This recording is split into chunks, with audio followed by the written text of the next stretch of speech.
3. Hey, bro. Sorry, one quick question, but Yes. sorry, are we?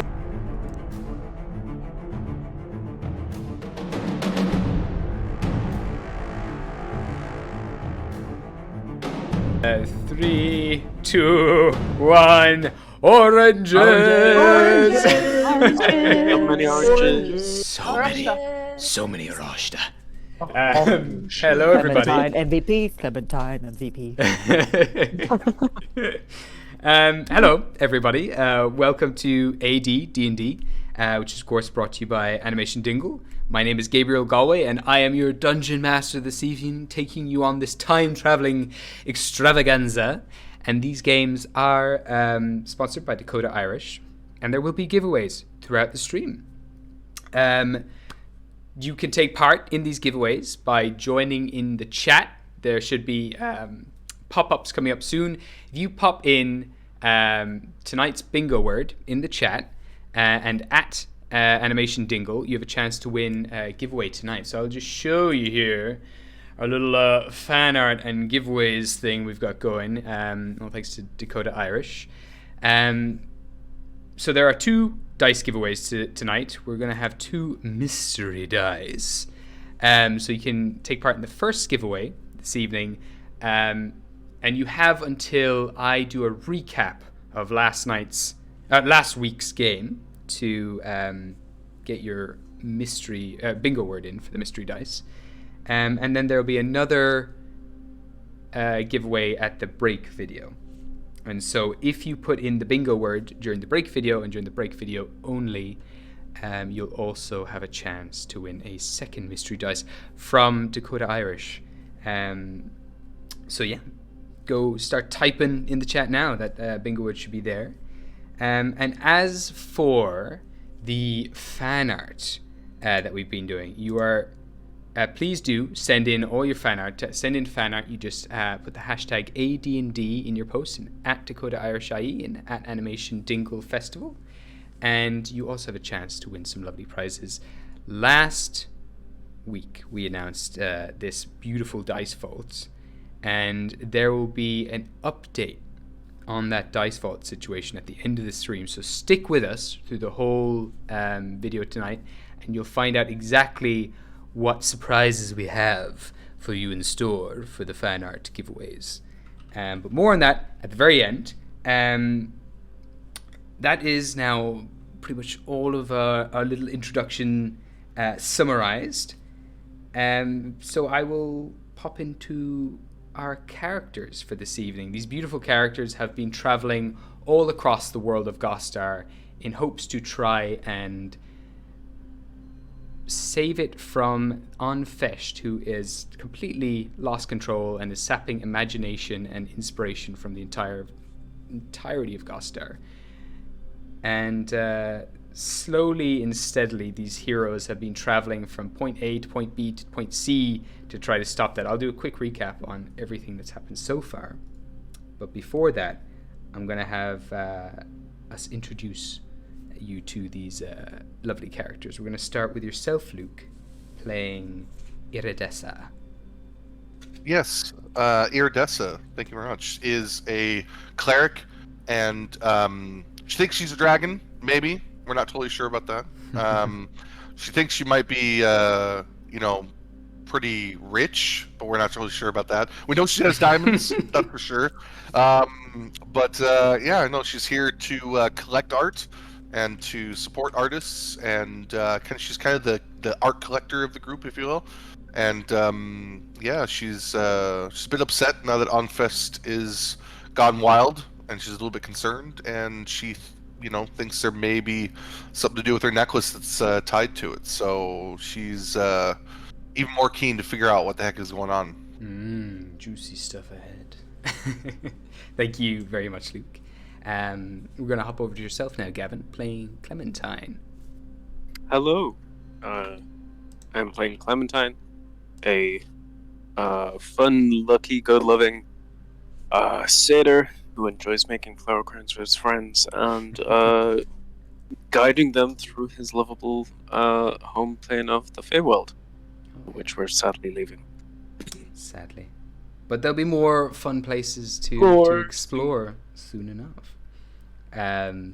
Brilliant. Thank you very much, Gavin. We'll head over to yourself now, Tara, playing Vesna. Ooh. Hello. I'm playing Vesna Sting, our local beast barbarian, who is as small and dumb as she is also very strong. As they say, fish fear her, people fear her, lots of people fear her. So yeah, she is full of confidence, but underneath that perhaps hides a mild, maybe insecurity that we started to notice last week. Oh, And we'll see how that unfolds. But yes. bless. Wonderful. Thank you very, very much. All right, we'll head over to yourself now, G, playing Bronte. Bronte is a Dompier half-orc. She specializes in blood painting, and although this quest would normally be the sort of thing that she'd revel in, sort of, focusing in on her art, all the death and destruction, she has really been feeling the effect of all the inspiration being sucked from the world. As of now, she did a very courageous thing for her and walked across the sea because she is very afraid of moving bodies of water. Bless you. Big movements for Bronte in this adventure. Yeah. Very, very lovely character. Thank you very much, G. All right. We'll head over to yourself now, Kira, playing Avil. Can you tell us about Avil? Avil is an Eladrin cleric, sorcerer. Iridessa is always a cleric, so if you have any cuts or bruises, you go to Iridessa. But she was just looking for inspiration on her pilgrimage. She has found death and dark dealings. Yeah. And she's still reeling from that. Was when first encountered, she was in her spring form. She's still in her winter form, indicating all's not quite right with her inner self. Yeah, a little instability there. Yeah, nice bonus of dark dealings along with the inspiration. Fantastic. Thank you so much for that, Kira. And then finally, we have yourself, Alice, playing Dinky and Clinky. And Clinky. So yes, my name is Alice, and I'm playing the 4-foot autognome artificer Clinky, along with her steel defender companion Clinky. The two of us have been traveling around, trying to learn creativity and to find where she can learn of stories of the past and the present, and to find whatever adventures she can join in on, and to learn more about magic and the world that is the magical world of Gostar. And yeah, at the moment, Tinky is most definitely reeling like a fishing rod on deadliest catch, with the amount of fey magic that she has encountered, which she has never done before and has only read in the books. Wild stuff. So, little worms wild exploding and stuff. then reforming and then becoming a little plant and then dying again and turning into glass. then seeing things explode and seeing things that are cute, and then seeing them turn into things that are not so cute and exploding. And then something very, very sexy in a hot tub. It's all a bit much. A hot tub's a new concept to her. Nonetheless, a hot tub time machine. Yeah. Child shit. Brilliant. Thank you so much, Alice. Thank you. So this is our wonderful party. And yeah, this is a few things that they've been up to. I'll be doing a bigger recap now in a few minutes. For anyone who is just hopping onto the stream, there is a bingo word in chat. If you pop the bingo word in the chat now and at Animation Dingle, you have a chance to win tonight's mystery dice. I'll just flash them up on screen here. Mystery dice. And you have until the end of the little video I'm going to play and until the end of my recap to get those words in. So get them in now while you can. And for now, though, I'm going to give you a little history of Gostar to immerse you in this world before I give you a little recap of what's happened so far. So we'll be back in just a moment. Gostar, the God's Tier.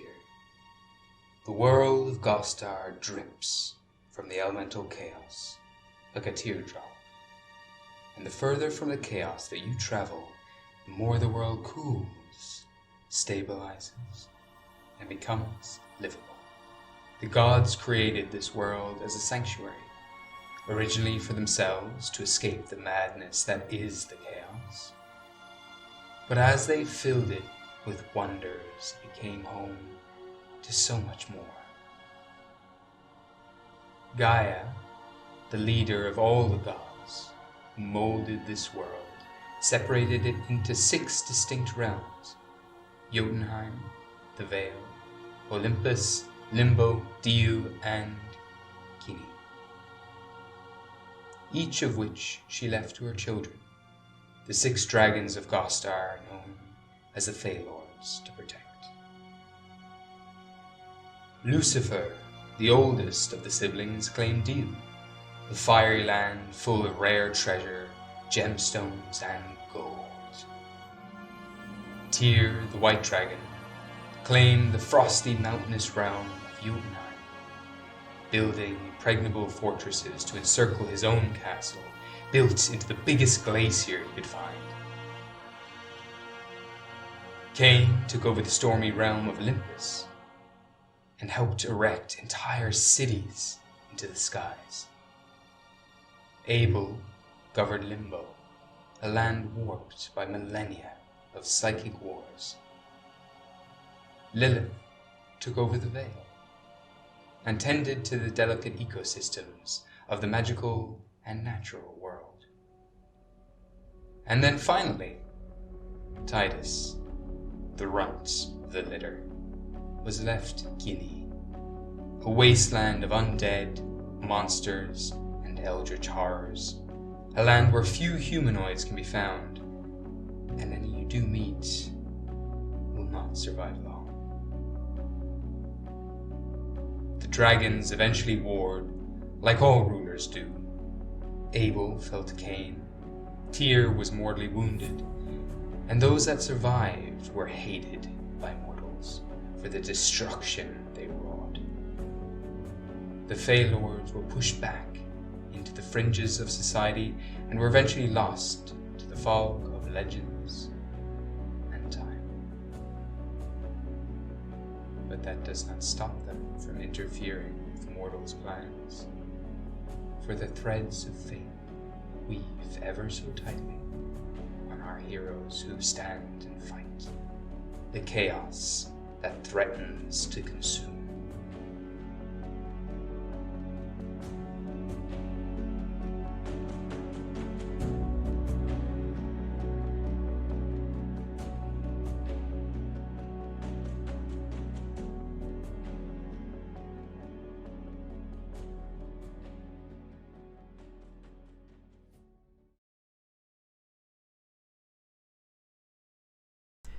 Alright, and we're back! Hello everybody, welcome back! That's the history Hello. of Gostar We hope for you you. enjoyed that little soiree with the history of Gostar. So, to catch you up now on the story so far, this wonderful group of heroes, artistic heroes, have ventured across Gostar after An Pháist has been... recently in the last episode, you realize there is an artefact sapping An Pháist's power, which is in turn sapping all of the creativity and imagination from the world. So you are now on a journey to try to restore that creativity back into the world. You made your way through the misty woods of Coilte Draiocht, and you met the Lord of Muses, Leylines, who is the child of An Pháist. And Leylines explain to you how they can restore An Pháist's power, but the artifact is stopping them. They can't get close to the artifact, because if they do, the artifact in turn will sap all their power away. So you individuals need to find a way to destroy the artifact, and if you can do that, Leylines can come in and heal An Pháist and restore imagination back into the world. But they have no idea how to do so. And so Leylines opened up a ley line in the hot tub that they invited you into.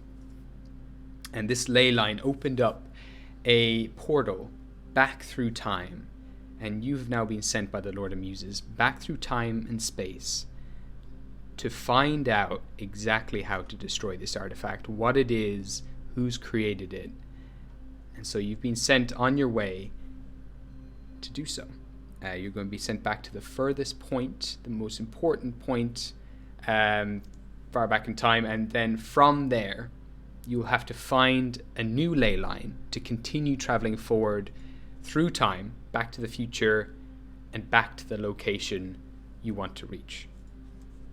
So, and there is a small window when that ley line opens, and once it's gone, it's gone. So if you don't get it in time, you will be stuck in that moment of time forevermore. And so we join our heroes here now, traveling along the ley lines and coming right to the end of it. This ley line, this hot tub, turned into a massive vortex. You fell down into this vortex and now continue down on basically the longest water slide you've ever been on. This water slide spiderwebs out into millions of different directions through time and space. And it's like this infinite spiderweb made out of shining crystal-like waters.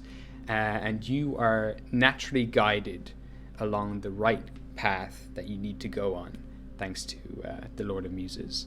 And now this path is coming to an end. As you're traveling down this water slide, you start to see light appear at the end of it. This glowing gateway pulling you in. The currents get faster and faster as you start speeding along into the past. So we're going to pick up from there, and I'm going to put on a nice little tune. I totally expect Back to the Future music.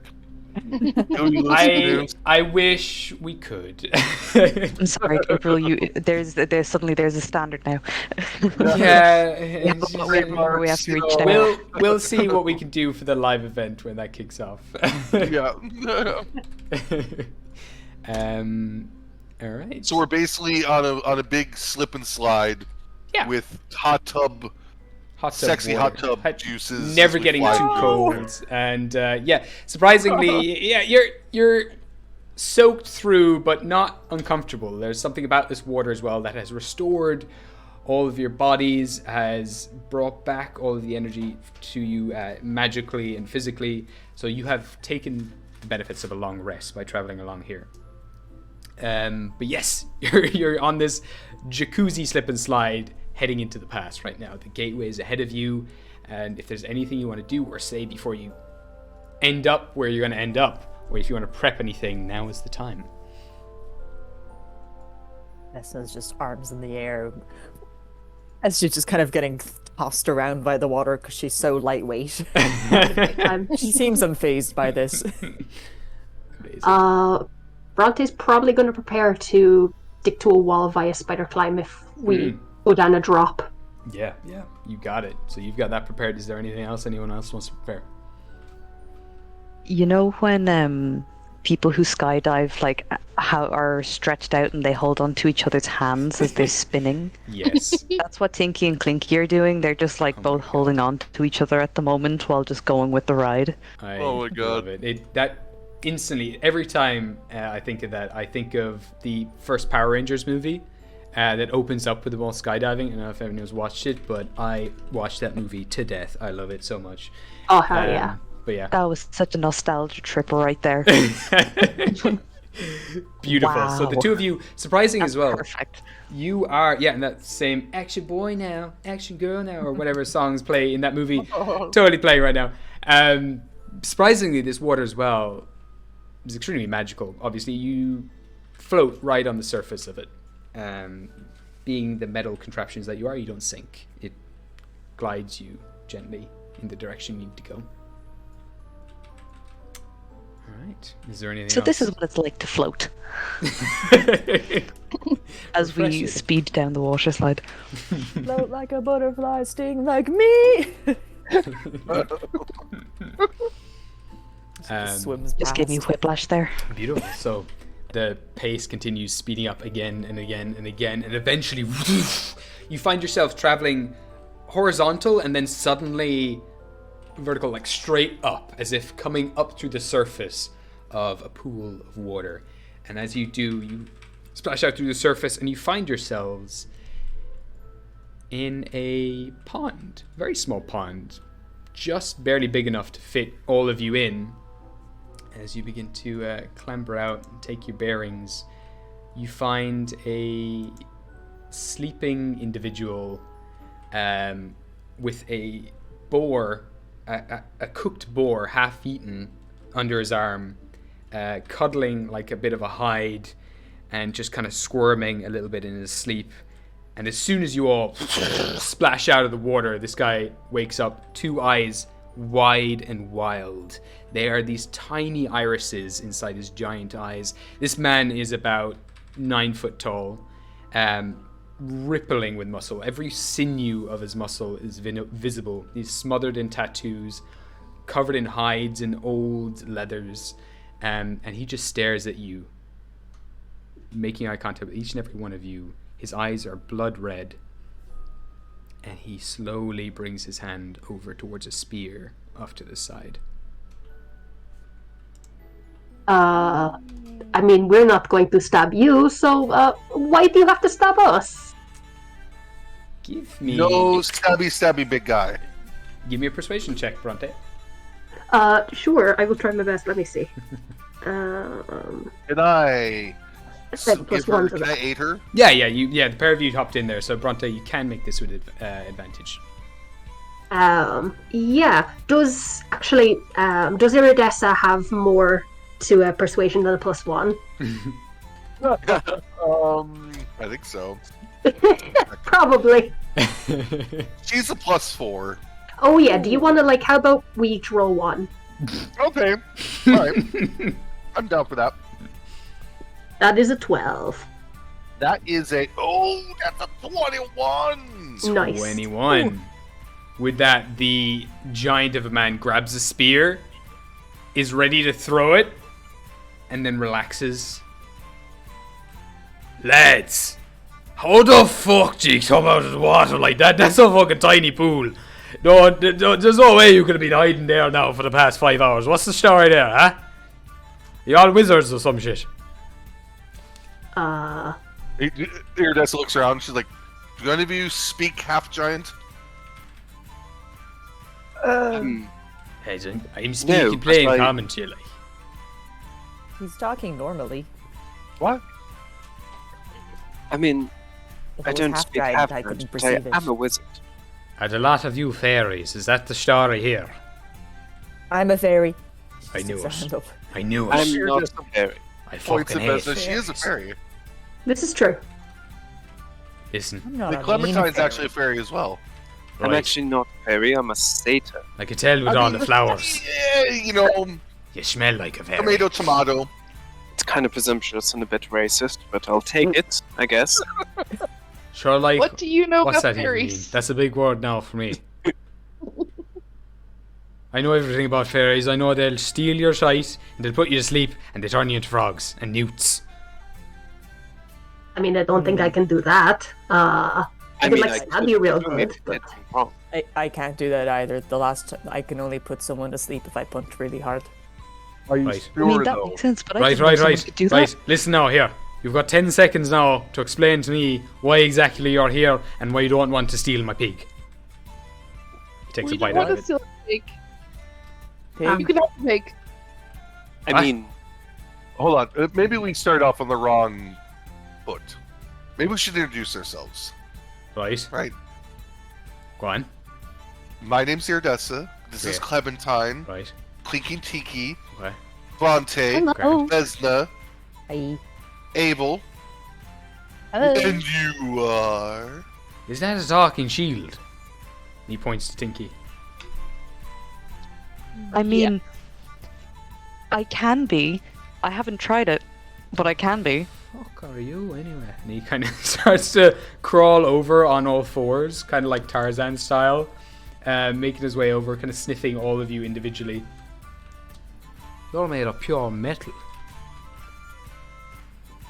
I mean, mostly metal. I do have, crystal and stuff and my lovely little cloak. I mean, know- I'm starting to feel awfully objectified now. You know, And I you should know have put now. hands on her hips. You know now that metal doesn't talk. You know that for a fact, right? Well, So why are you metal talking? talks. Why are you talking It's right metal now? talks. What? She doesn't like rules. I can appreciate that. I can appreciate that now. I've never met a shield that doesn't like rules, but I myself am not a big fan of rules myself either. So I think we'll get along grand, even though you are in fact a talking shield. That's fucking class. I'll take it, and she's going to put her hand out to shake it. I love him. Right, and he kind of grabs your hand and kind of tries to wrap your arms, like he pulls your arms backwards behind you and tries to like fix you onto his wrist like a little shield. He's like, right, you just want to hold your hands together there, and you can fit on me. You're actually a bit too small for me. You there, the one with the armor, the lady there with the nice necklace. Do you want this shield? I have another shield anyway. It's much bigger than this. You can have that one. Right, we're gonna have to get you weapons because you're gonna have to help me take on this castle if you want to survive. Because if we're standing around here any longer, you're gonna be blasted by some massive sun that's gonna come out of the tower and it's gonna turn you into fucking ash. That's a lot to process. We already have weapons, if that helps. Sure you do not. Can you use them, like? Yeah. Iridescence just kind of like gingerly takes Kiwa's like, please don't harm my friend. And she puts her down. And she kind of like Thank you very much. sniffs and looks up at him like, the fuck are you? The fuck are you? Fuck are you? You're definitely not a human anyway. You don't smell like one. You smell like a fish or something, like a lizard. She kind of gets up to him and puffs up her chest and she's like, the fuck are you? Do you know who I am? Of course you know. Everyone knows who I am. I don't know who you are. I'm the fucking She gets hound. all up his I don't face, know what like, anything in the is. mirror. Her head starts bobbing back and forth. I don't know who you are. What? I don't know who you are, Miss Lizard, but I am the fucking hound of Chulainn. I'm Chulainn. The Chulainn. I mean, that's a stupid name, really. His jaw just kind of drops, and he just like every muscle in his body starts tensing up. One of his eyes starts to bulge out of his head slightly and pop, and the other one starts to shrink back in. You see all the hairs start to stand up on his arms and all over his body. And he starts to crackle with this orange electricity. Are you fucking serious right now? Oh no. A history check to see if I know who this is. Absolutely. Give me a history check. I'm looking at my -1 history. I don't think I'll know who this is, but I think it'll be funny. Would I that would be able to be also make a history check? It's a 16, which Yeah, anyone was who a wants to make 17 history -1. Oh. That's pretty solid. That's pretty good. We'll see what everyone else gets, and then I'll get back to that. All right. You've definitely heard the Excited. name, though. Does anyone else want to make a history check, or are you happy? Iridescence is too pissed off at him to history check it. Totally Good try. Tinky made she got a dirty 20 Dirty on her history check. A dirty 20. Nice. Sure, it's dirty. But she's clean now because of the hot tub time machine. Yeah, squeaky clean. So it's the not so dirty 20. Oh, in other words, it was So a naughty dirty 20. Brilliant. And have we got anything higher than a dirty 20? Nope. Nope. All right. Nope. With a 16 and around a 16, anyone else who has around that number, you would know the name Chulainn. He is another character that people tell bedtime stories about to their kids. He is a character from legends and myths, just known as one of the strongest heroes that ever existed in Gostar. And he achieved impossible feats that are too outrageous to have ever been real. But with a dirty 20, you have actually been to a tomb where he is buried, and there's this monument that proves that he did exist as a human being, and it's up to everyone else to believe if the feats that he achieved are true or not. But you do know that this giant of a man moved mountains in stories, defeated impossible foes. He's very much like a Hercules of sorts. You'd also know, actually, with a dirty 20, you knew one of his most famous traits was his mad rage that he would go into. And he would become this monster on the battlefield, decimating entire armies on his own. She's going to look up at him and she's going to say, "Oh, you're Chulainn. God, you're not as tall as I thought you were from your stories, and you're a lot more alive than I remember, but It's a real pleasure to finally meet you. And He's not as tall. He's like 3 of me. Right, like He is very tall. two things there. definitely Like at least 3. number one, like I'm invincible. Like I'm not dead. And number two, why does the shield know about me and this one doesn't? I mean, I suppose you are a lizard, so that makes sense actually. Now, what do I think about it? She gets up in his face again. Oh, no. Just kind of grabs your head with like your entire face with one of his hands and just kind of pushes you back. You can feel as well the incredible strength this guy has. He just effortlessly pushes you away and holds you at arm's length. Iridescent Now, let's winds try her and hold teeth to the as she back. like tries to beat it, like swipe at him. You just see her like swinging her arms at him. Let's not be mean to the really, really tall man who is very, very strong, I'm sure. You're I like you anyway, and you've got a nice sword. That's what's Oh, important. thank you. I quite like the sword. I really like your spear. It looks very sharp. Thanks. It's a good spear now. It never misses. But, What did you mention earlier about turning into ash? all right, yeah. And as soon as you say that, you hear this crackling off in the distance, getting closer and closer, and you look up and you see this huge fireball coming in your direction, getting larger and larger. Not just because it's getting closer and closer, but this little bead of fire is quickly and rapidly turning into this huge sphere, about 20 foot wide, and it is coming right down on top of you. I need everyone to make me a dexterity saving throw, please. As this Iridescent's happens, jaw Tinky drops. makes the set. Go on. No, I was just saying her jaw drops. Like, oh shit! I was just gonna say Tinky makes a sound of out of fear. Ooh, I make these with Dexterity advantage. saving throw? Sorry, what was that? Was Yeah, that roll a dexterity? Dexterity saving throw, yes. That is an 11. And this is a magical effect for anyone who Fantastic. It's a dirty You're- 20. Iridescent got a dirty 19. 2019, Dirty 20. dirty 20, Hooray, Dexterity. barbarians. That is a 18. 18. All right. And what did Tinky get? Tinky got, unfortunately, a 7, and I'm rolling for Clinky now, which is, oh my goodness, a dirty 20 for Clinky. All right. So the DC for this was 18. So Oh.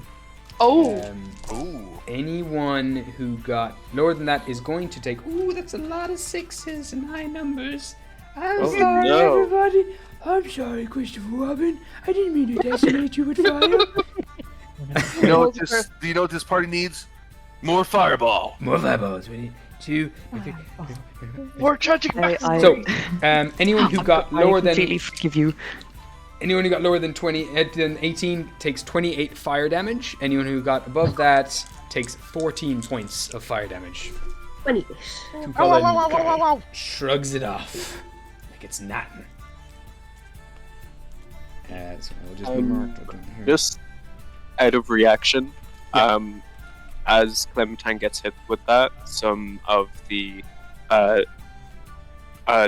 his tattoos that are along his body flare up, and kind of causes almost like a rippled mirror effect, and he's going to cast absorb elements as a reaction. Nice. Reduce that a bit more because I don't want to take that much. Also, I have forgot to announce as well. Sorry to cut you off. I've noticed on the stream for putting your words in for the giveaway is now closed. We've closed that thing. So okay, cool. Sorry, but amazing. I love it. Hell yeah. So that reduces some of that damage. Some of this fire now sucks into your tattoos, glow bright orange for a second, and then fade. Give me an Arcana check as you absorb some of this magic. Ooh, an Arcana check. That is a 12 plus my Arcana is 6, a 18. 18. If magic had a flavor, this one is nasty. This is from something not of this plane. It's something hellish, something fiendish. Ooh. As soon as that hits as well, the little pond that you've all climbed up to completely evaporates instantaneously. And you're all left scorched, burned, and Chulainn is just kind of patting down his chest and bits of his body. He's like, "Chill, what did I tell you? We gotta get behind a rock or something so he can't see us. He knows we're here now, though. He'll be on guard. Come on, this way." And he kind of runs over behind the little boulder. Yeah, what? Follow What the is giant that? man. I tell you Yeah, now. I'm Come on, I'm wish. gonna run behind a rock too. Yeah. Cloak like to think like held Pinky up took pity against of her you. head, hissing like a cat. Oh yeah. Something like that. More kind of I think- smaller firebolts are coming, kind of raining like fire, just exploding all around. I think. Oh, sorry. I'm Yeah, so yeah. sorry. No, I no, keep no, go ahead. interrupting. No, it's Please fine. do. It's all Come good. in. Do it. What's Tinky doing? I like to think Clinky was listening to Chulainn and used Tinky as a shield. After that lovely talk, Love that. I think he's gonna pick up Tinky and he's just gonna run with her behind the rock. Oh yeah.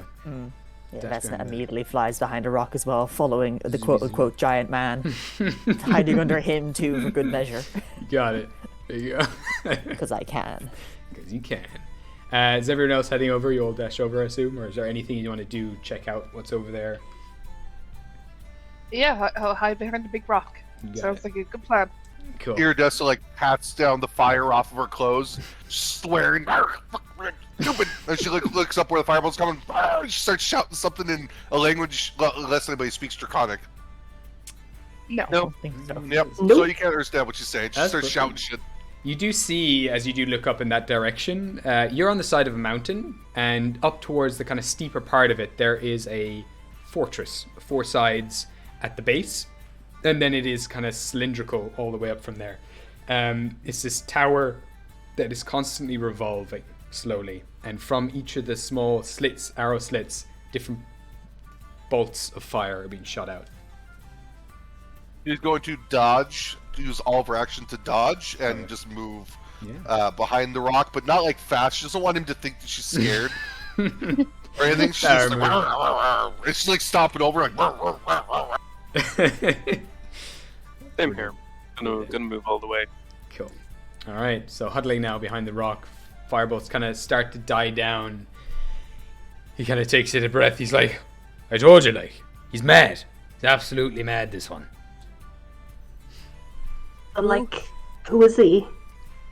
He's this fucking half demon bastard I made a deal with a while back, and he stole my wife and a few magical birds and a couple of cows. I need to get him back. He stole your wife? I mean, she was there anyway at the time. Like, I was working with him in a job, and we were going to retrieve my wife and the cows and the birds, and sure, he got greedy and he wanted to steal everything and fucking put me in the ground and took my wife and took the cows and took the birds and fucking fecked off over here to the other side, back to the Vale, and I had to follow him there, and now I'm here, and he's got a magical fort that keeps turning around, so every time I approach it, he's on the other side, and the entrance is topsy-turvy, higgledy-piggledy, and I can't get in. I hope your wife's okay. She's grand. Emer's a solid woman. She'd be fine. But I love this man so she much. won't appreciate being in the fucking castle, like a second castle, after I've been trying to steal her from the other one. But yeah, we'll figure it out anyway. Well, if she's solid, then maybe the demon guy needs to be scared. We could be okay.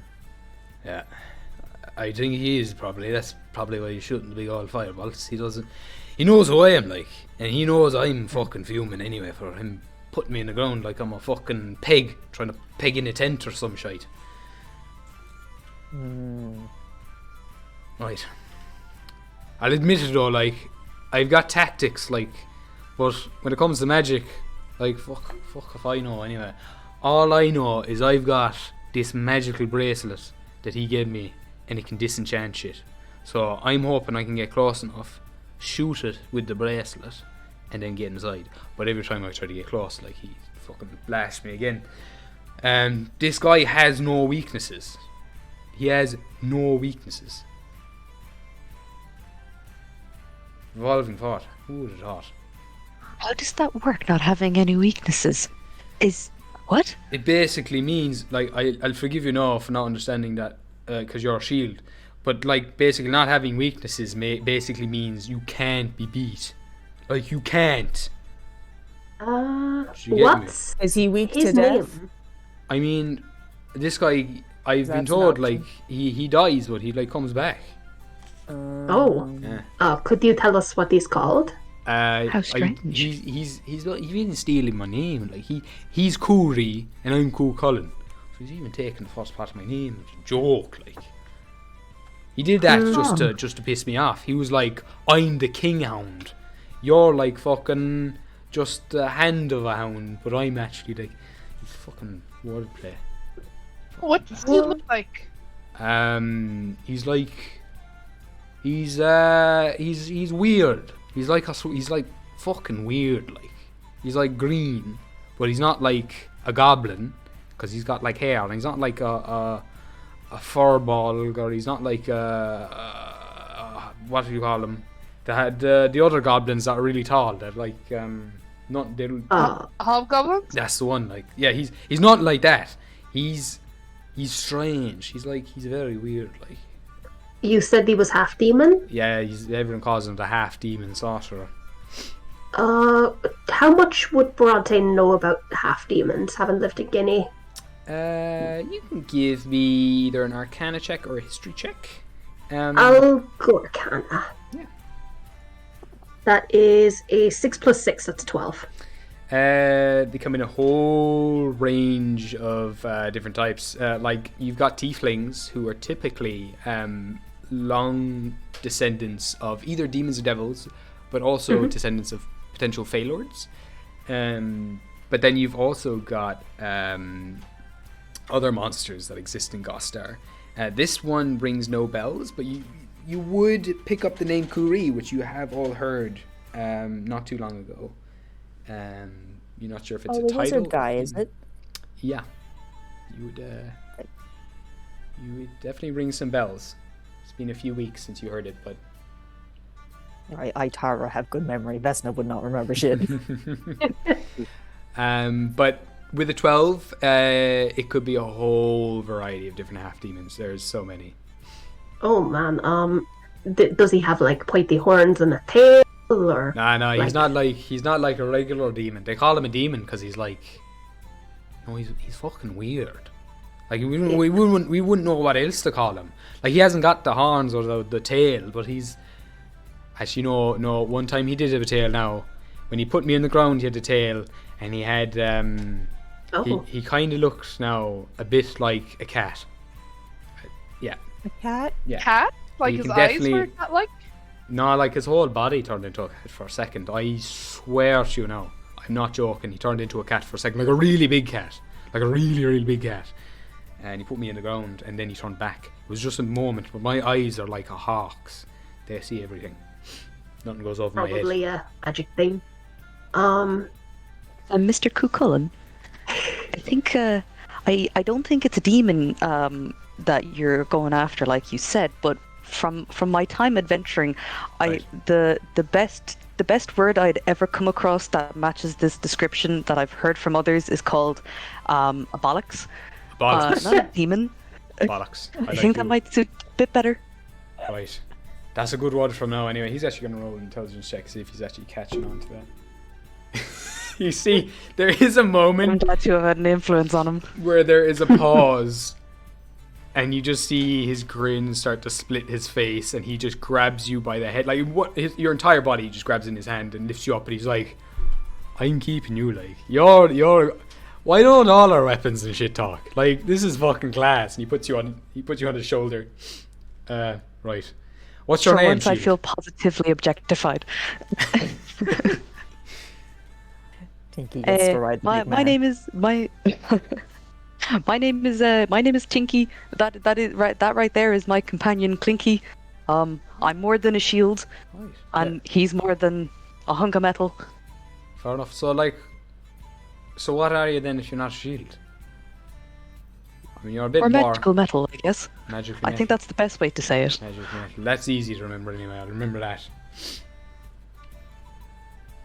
I'll call you. I mean, we do have a name. I'll call you Double M.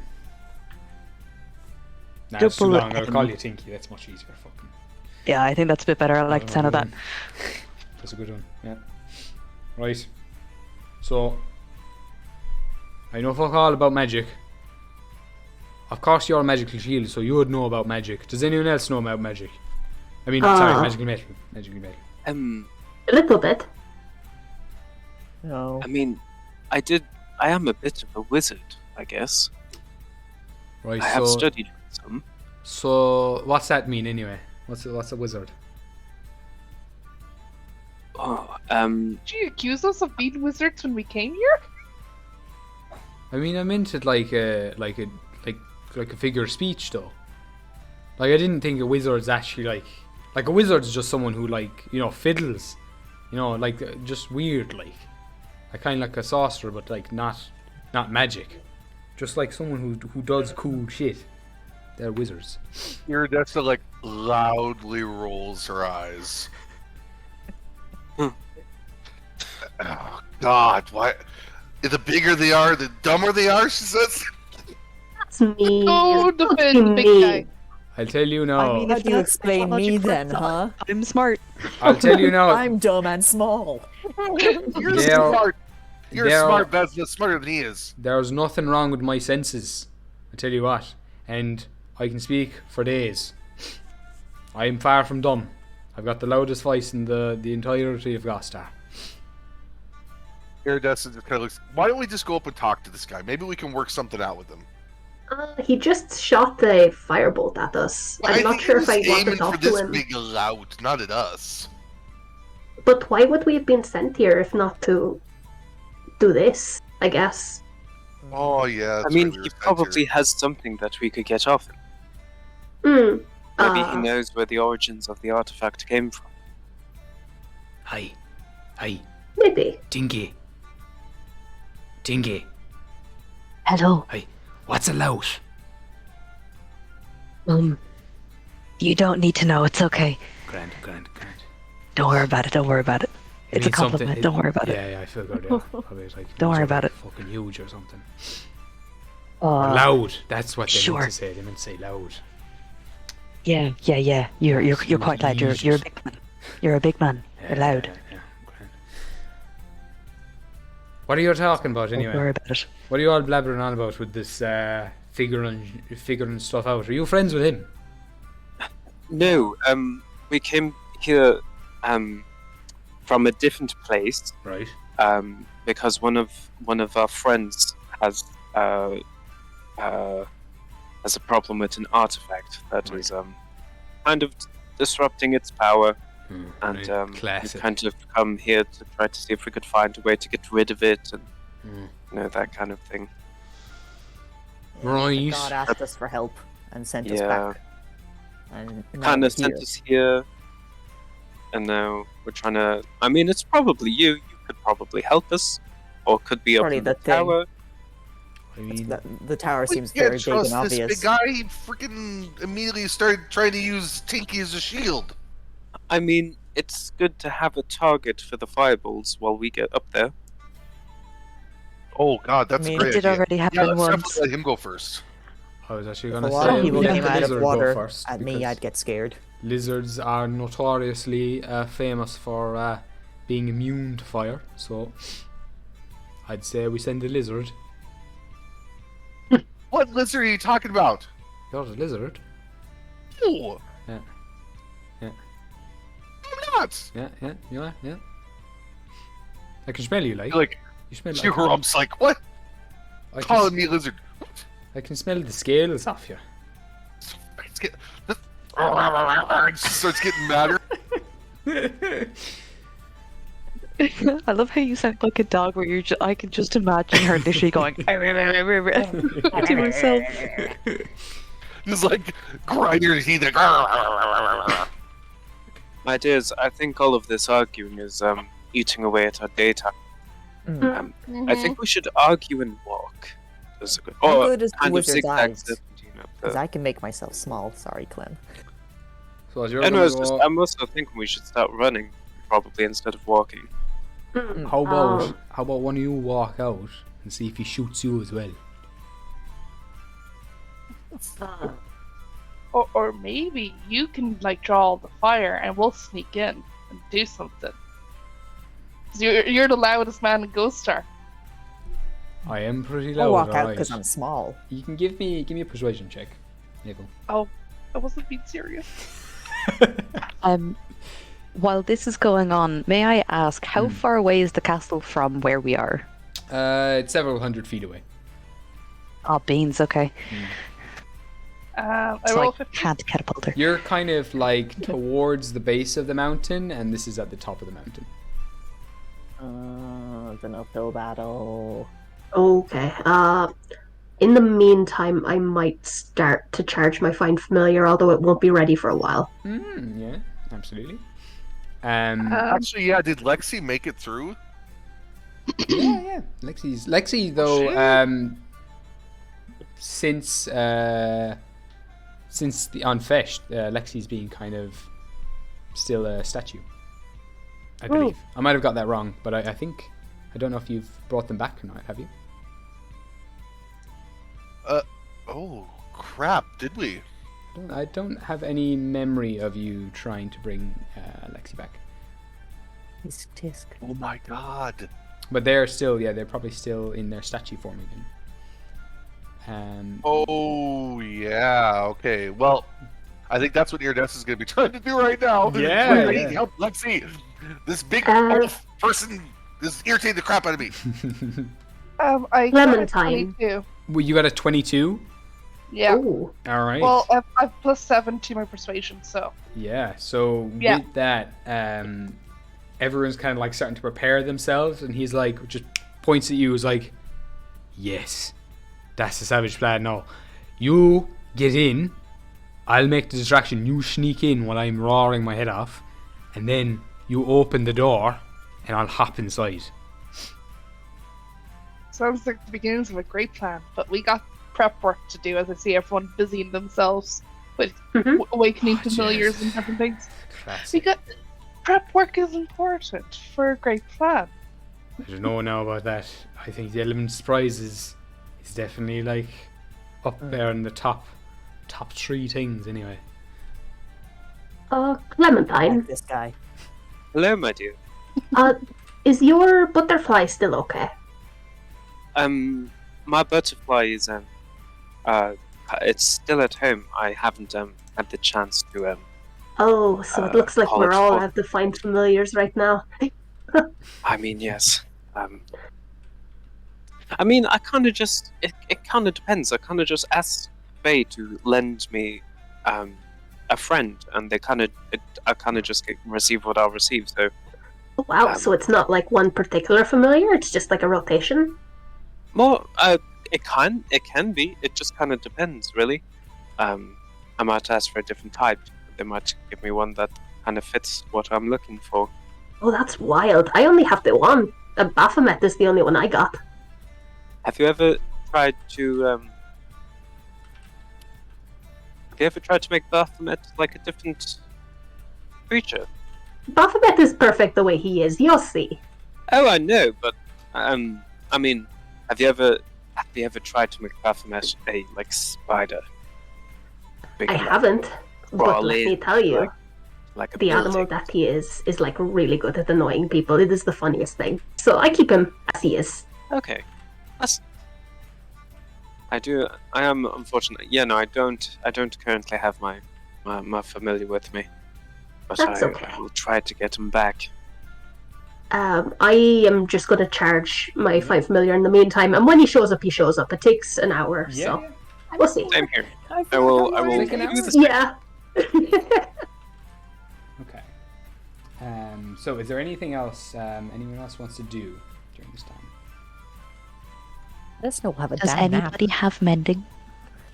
I do. So, If anyone has the cantrip mending, can I please get a little bit of it? I also Yeah. have mending. I can Does help. Tinky does Clinky also need some help? Yeah, just even for we're a bit dented after the blast. I mean, if Avel wants to help you out, I can help. Thank you. Please. Okay. How many times do I need to cast Mending on you? That is a great question considering I took the full brunt of it. Yeah, how does that work for you?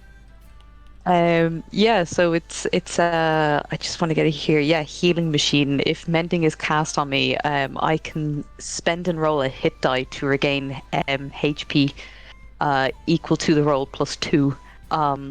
For nice. Kinky, or excuse me, for Clinky, the mending. If mending is cast on him, he regains 2d6 hit points. Great. Yes. I will cast. Clementine kind of stands over Clinky, and he kind of starts. He pulls out his sword, and then uses like the crystal on the top of it, like a magnifying glass.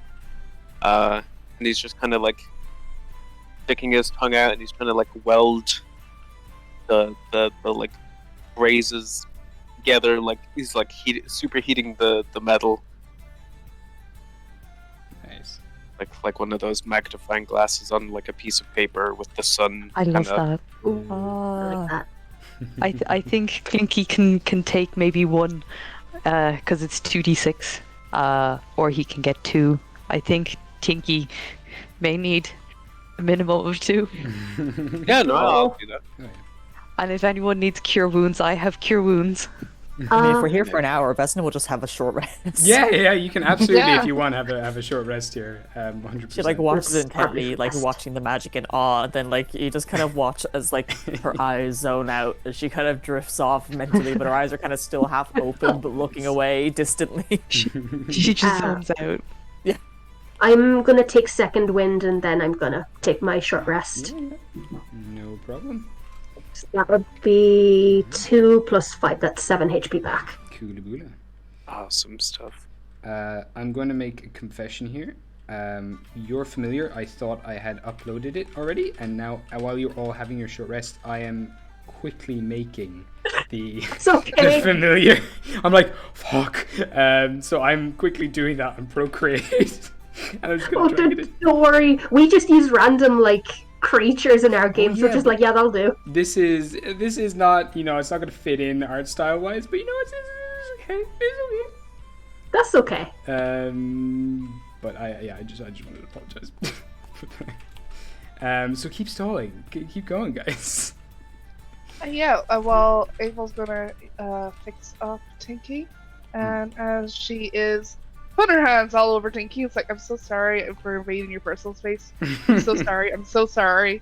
And then she's buffing as my she personal goes. space was invaded earlier from every time she was grabbed as a shield. I know, but consent is important. I appreciate it. And by the time finished, you're very, very shiny because she likes buffing out metal and shiny things. She's I'm got the shiny block. again. My polish is back. Yeah. Oh yeah. All right. So, come an hour.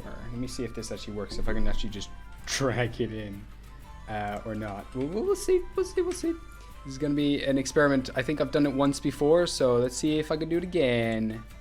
Hell yeah! Yes, look at the size of him. Big familiar. That is beautiful. Hell Oh, yeah! So, after Yes. This, for everyone not in the know, is called a vampire parrot. yes. My I dear, love him. your Is he this familiar big? is so Oh, okay, he's smaller. Nah, he's like so normal excited. parrot size. So, after an hour, eventually this merging from like shadow and blood, this creature forms and manifests, and Baphomet fabricates, kind of bringing back its head, like flicking its feathers back and ruffling them up, and then like shivering a little, hops up onto your shoulder and just says, "Oh, my darling. Oh, Wonderful. Hello. Wonderful. Hello, Baphomet. Who's the pretty boy? I'm a pretty boy. You are. This is Baphomet, everybody. He is such a good boy. Charmed. Charmed. Oh, hi. Vesna kind of wakes up from her daze. Auntie now has a parrot. There you go. And the parrot stealth. Parrots are usually kind of the opposite of stealth, but he could try. The parrot they rid into battle. Incognito. Incognito.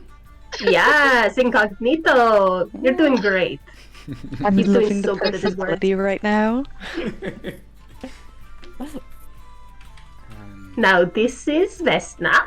This is Iridessa, Tinky, Linky, Eval, and Clementine. Oh, charmed. Charmed. Iridessa kind of looks up from the inert Lexi. He's like, oh. And she's all like, oh, Lexi. While this is happening, what are you doing to try to bring Lexi back? Are you doing anything in particular? I think there was a saying, wasn't there, on the thing to say? So she's gonna say that again. I'm sorry, I can't remember what it was off the top of my head, but. Well, I will. I think it's. I can message you it again. Yeah, I was just gonna say. I think I have it there. So you go on with the lads. I'll look for that. Yeah. Okay. Cool. Did anyone else want to find familiars or?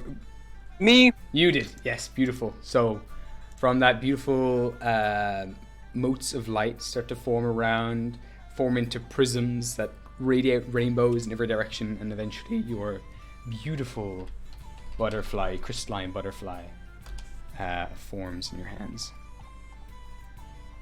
Wherever that is, I should just finish the word. There you go. And there you have it. Ooh. Amazing. Beautiful. Now. There you go. So we have two familiars out and ready. You've all rested up, you've healed your wounds, and Chulainn is just pacing back and forth, absolutely just like you just can't hold it anymore. And come that after that hour passes, he is done. He can't hold it anymore and just starts bolting up the mountain. Oh, there he goes. Right, listen lads, Right. you're all doing magic and shite. I don't know what's going on, but I know I can roar. And When you I get do. the Wait signal, for us. roar. Don't roar until you get the signal. Right. The reckless man. I got it. The signal will be the roar. And he turns around and gives you a wink. Am I still on his shoulder? I'm so If you want to be, you can hop off if you want.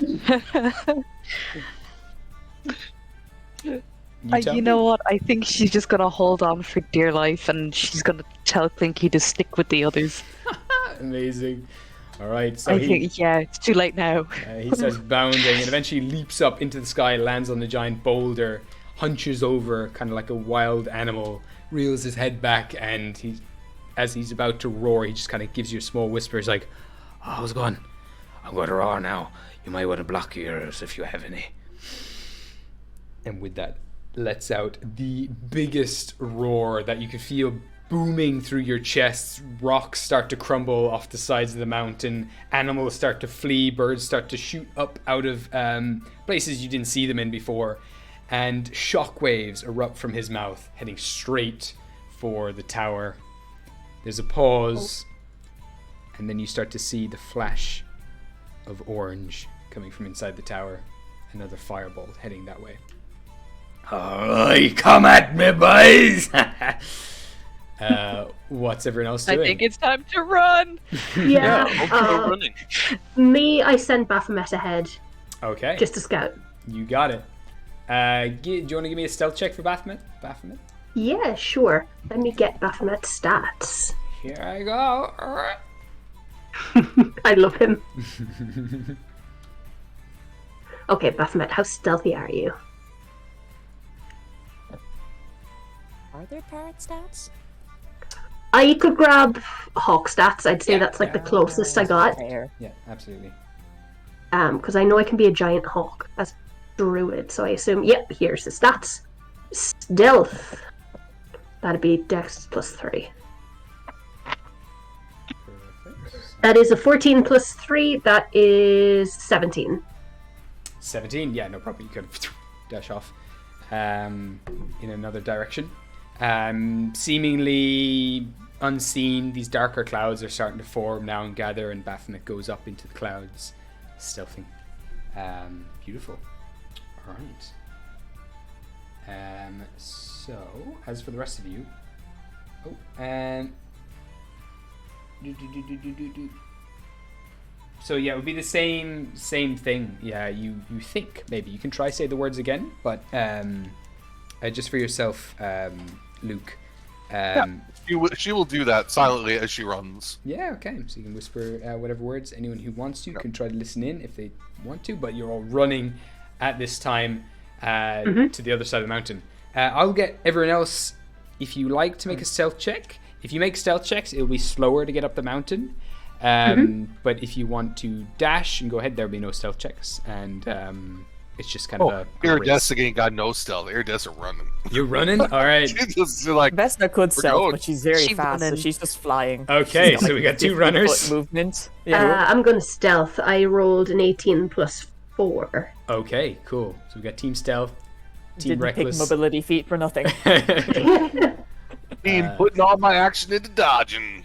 I can Clementine imagine the Kate also Bush song running up that hill playing. Yes. Brilliant. Abel is also goes stealth with a 24, natural 20. Yeah, Oh, perfect. yes. And what was Clementine? Clementine is also running. Running, perfect. All right, beautiful. And are you bringing your familiar with you? He is. All right, Coolaboola. So you're running. The rest of you are stealthing. What is Tinky doing? Or Clinky? Sorry, Clinky. Clinky is absolutely running. He cannot stealth. All right. He's gonna try make sure everyone lives if that's even possible. Okay. For the runners, you're bolting up. There is a barrage of small firebolts coming your way as you're making your way up. Clementine does a... Let me just see here what the bonus is. Does a 14 hit you? 14 does not hit me. Doesn't hit you. Narrowly dash out of the way of the firebolts. Vesna, natural 1. Firebolt goes completely astray. You're just swirl around it. You catch it and you can try throw it back if you would like. Give me a dexterity attack roll. So this will be using Is that your just... own... Okay. Oh yeah, so you just make me dexterity check basically. I rolled a nat 1. Nat 1. So you catch it, you kind of catch it in your tailwind, and the amount of oxygen you pump into this thing makes it explode suddenly. And I will just say you take 1 point of fire damage as it explodes behind you, pushing you forward, but you do take a little bit of fire. Iridessa, does a dirty 20 hit you? A dirty 20. Oh, yes it does. Okay, so unfortunately this fireball comes straight for you, and you take 5 points of fire damage as it hits you right in the shoulder, heating up the armor plates there. Not too bad. And then as for Clinky, does an 18 hit Clinky? Unfortunately, it does. Okay, so with Clinky, they take can 8 take it. points of fire damage as it hits him right in the chest and kind of bounces off. Beautiful. So you are now racing up the mountain, bolting ahead. You're almost at the castle at this stage. The other people stealthing, I will get you to make one last stealth check as you're now coming over the kind of cliffside. You're coming into more open plains. So I will get you to both make me stealth checks again. You don't have to make one though for Baphomet. You're okay. Gotcha. Yeah. So just Bronte and Avel. See if you make that final stealth into the castle because you're taking a little. That is 21. 17 plus 4. Beautiful. And 16. 16. Okay. Their perception was super low. They're distracted both by the voice and by the other Nice. people running up here. You easily get to the castle. As for Tinky, sorry, I'm getting almost up in my head. Clinky, you are on Cuchulainn's back, and you will be taking a fireball your way. Oh. You do have advantage as you're on his back. Okay. Because he's going to try to bolt out of the way of it. But yeah, you can make a dexterity check. What did you say you wanted to try to do? I was thinking of one of two things. And I'm trying to think which is the smarter option, and I don't know. I'm gonna open this up to the party.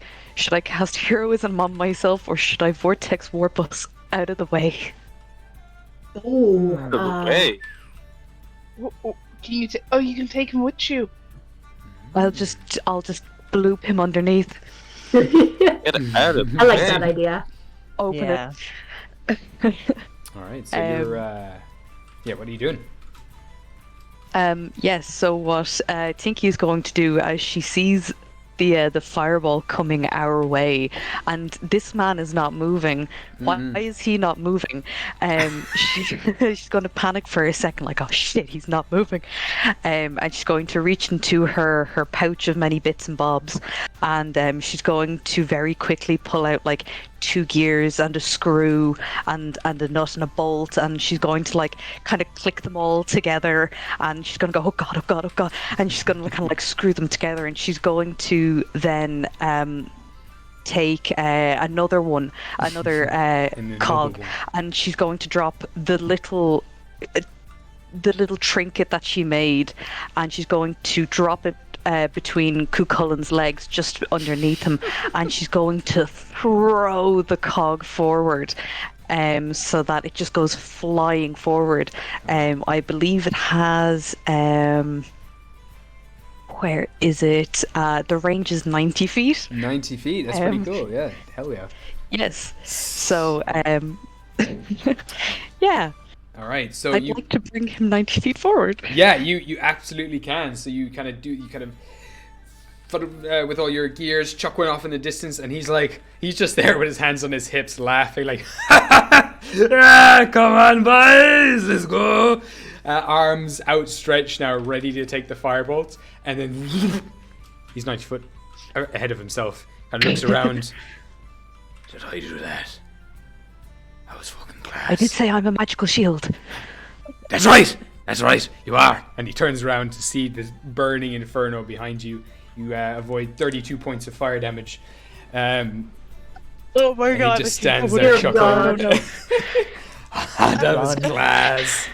Right, let's go. And he starts running in a different direction now to the other racing team and the stealth team.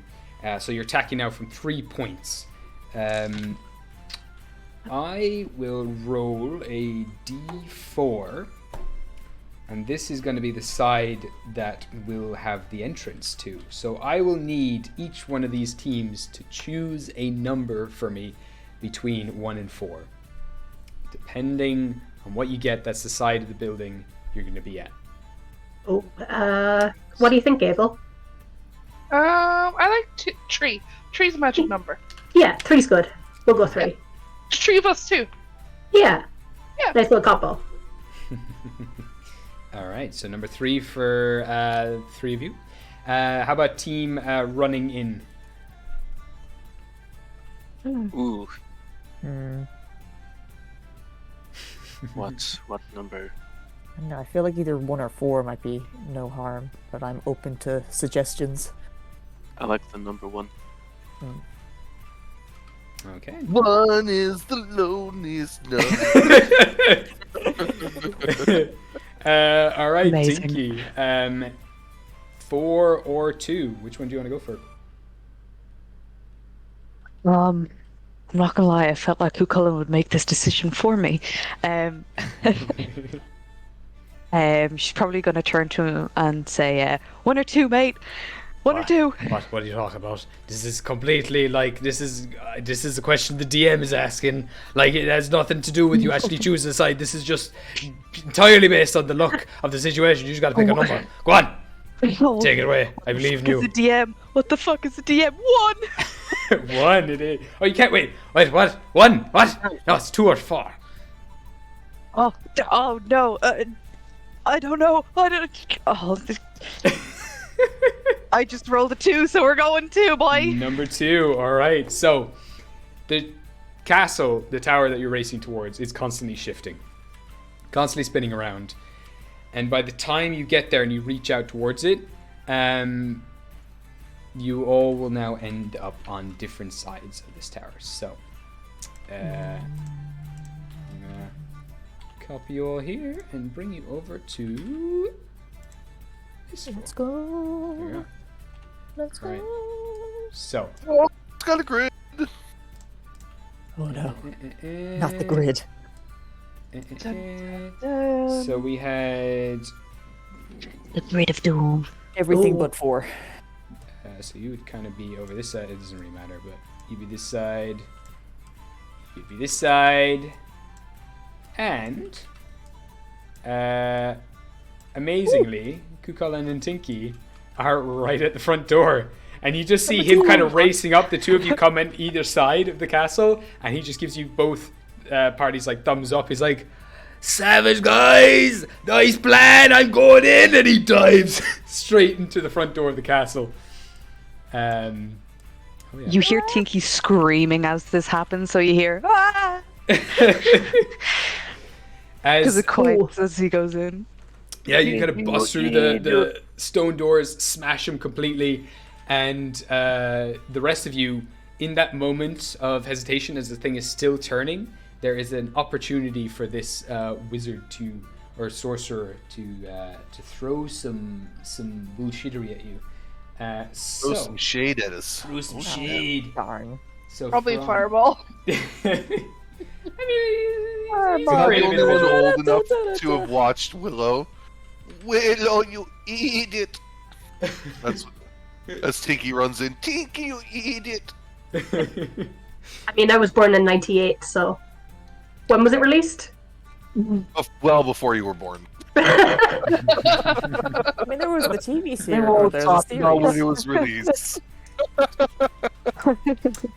I need both parties to do rollies because this guy only has one more fireball. So it's gonna. Someone can roll a dice on team running in, and someone can roll a dice on Who's team the stealth. luckiest on team running in? I think it's going to be Clementine.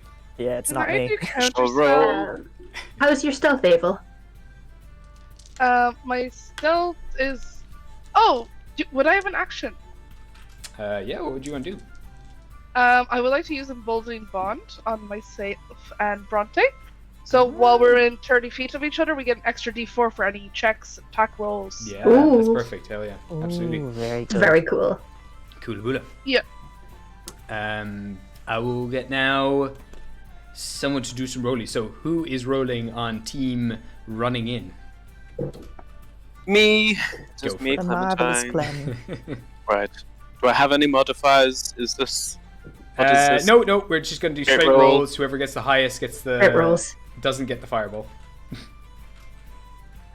That's great. That's 14. 14, beautiful. And Nice. on team Love it. stealth, who's rolling? How much do you just your dice, Bronte? Just the dice. Okay, I can roll, and I can add a d4 to this, can I? If need be. You know what? I will say yes. Yeah, sure. Okay. Yeah, fuck it.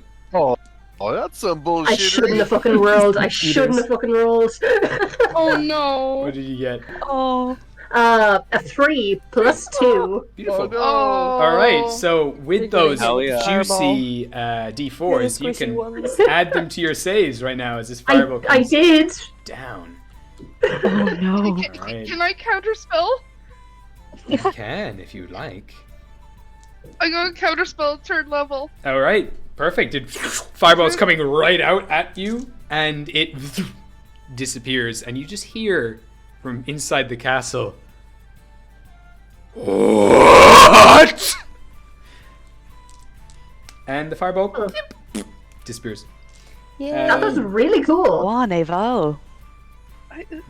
It took me forever to tidy up the outfit after the last one. It was all sooty. Oh, well, you did great. Evil MVP. So what's the situation at the moment? So we're each side. Is there any sort of, probably not doors, but is there windows of some sort? There are slitted windows along the cylindrical tower, which is above the big, bulky square base. So if you imagine the bottom is like your regular kind of square fort, like cuboid fort, and then on top there's a very large round tower coming out the top of it. And in that round tower there are narrow windows. But I will say this fort is continuing to revolve, and swinging outside from the door frame is Cuchulainn with an arm outstretched, and as it spins round to catch you all, you can all grab hold of the giant of a man. Oh yeah, sure. Oh wow. That's yeah. Nice. And with that, the spinning stops, and you are inside the fort. Friends! Woohoo! We did it. I thought I lost did you it. guys. No, I would have got here in time. It just might have taken a while. That was a close one. But it's okay. Clem and Iridessa were with us. And so was everybody. Gags Smart back people. together. Right. Alrighty, so how we looking? How are We're you all looking looking? tasty. With Like that, snacks. shooting through the window door frame as well, just in time, would be your familiar Bronte as well. I just, this is out of character, Gabriel. I gotta say, you have to keep the bird like that. It's so funny. It's kind of amazing. I've outdone myself, really, truly. It's so funny. A friend just texted me being like, the parrot is sending me. Fantastic. He's just gorgeous. Yeah. The realistic bird among the characters. Big. All right. Actually, this could be a nice point for a little break if you want to take a small break here. And, yes. Oh, yeah. We could come back in 15 minutes, so 1:45 we'll come back and you can all start exploring this revolving castle. How's that sound? Excellent. Beautiful. Feels tasty. Superb. All right. So for anyone who is unaware, there are giveaways during the stream. So we have some lovely mystery dice brought to you by Dakota Irish. And there will be a bingo word put into the chat. And all you need to do is at animation dingle in the chat and put in tonight's bingo word into the chat during the break video and during the break video only. And when the break video ends, we'll close up that and there will be a winner decided from all of you who entered the chat. So we'll be back in 15 minutes. We'll see you at 1:45. And we'll see what happens inside this castle. See you in a bit. Bye. Oh yeah. Whoop whoop. Bye.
That's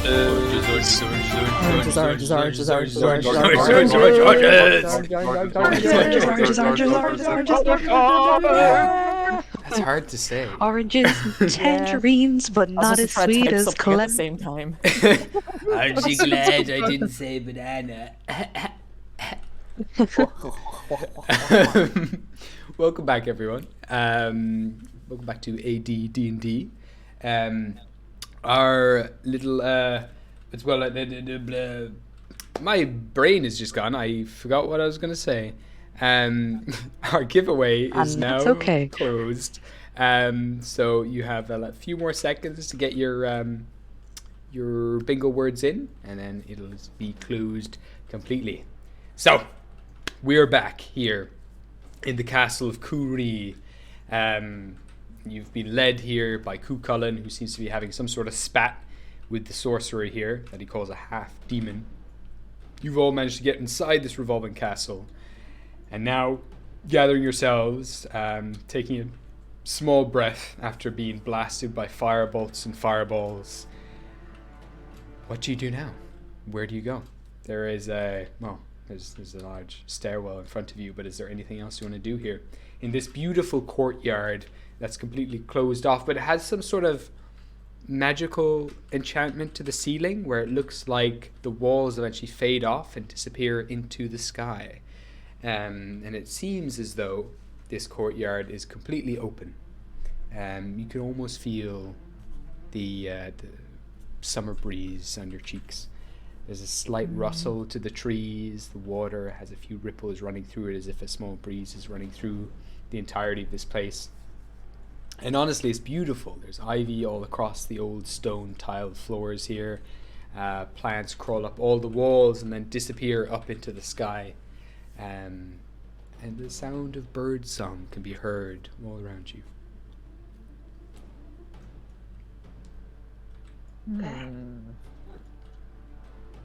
Can we investigate? Let's see if there's any, Yeah. anything of interest or anything. What are you looking for? I'll help because I'm also curious, but I'm not very smart. Looking for either something shiny or could kill me. Yeah, cool. Or us. You got it.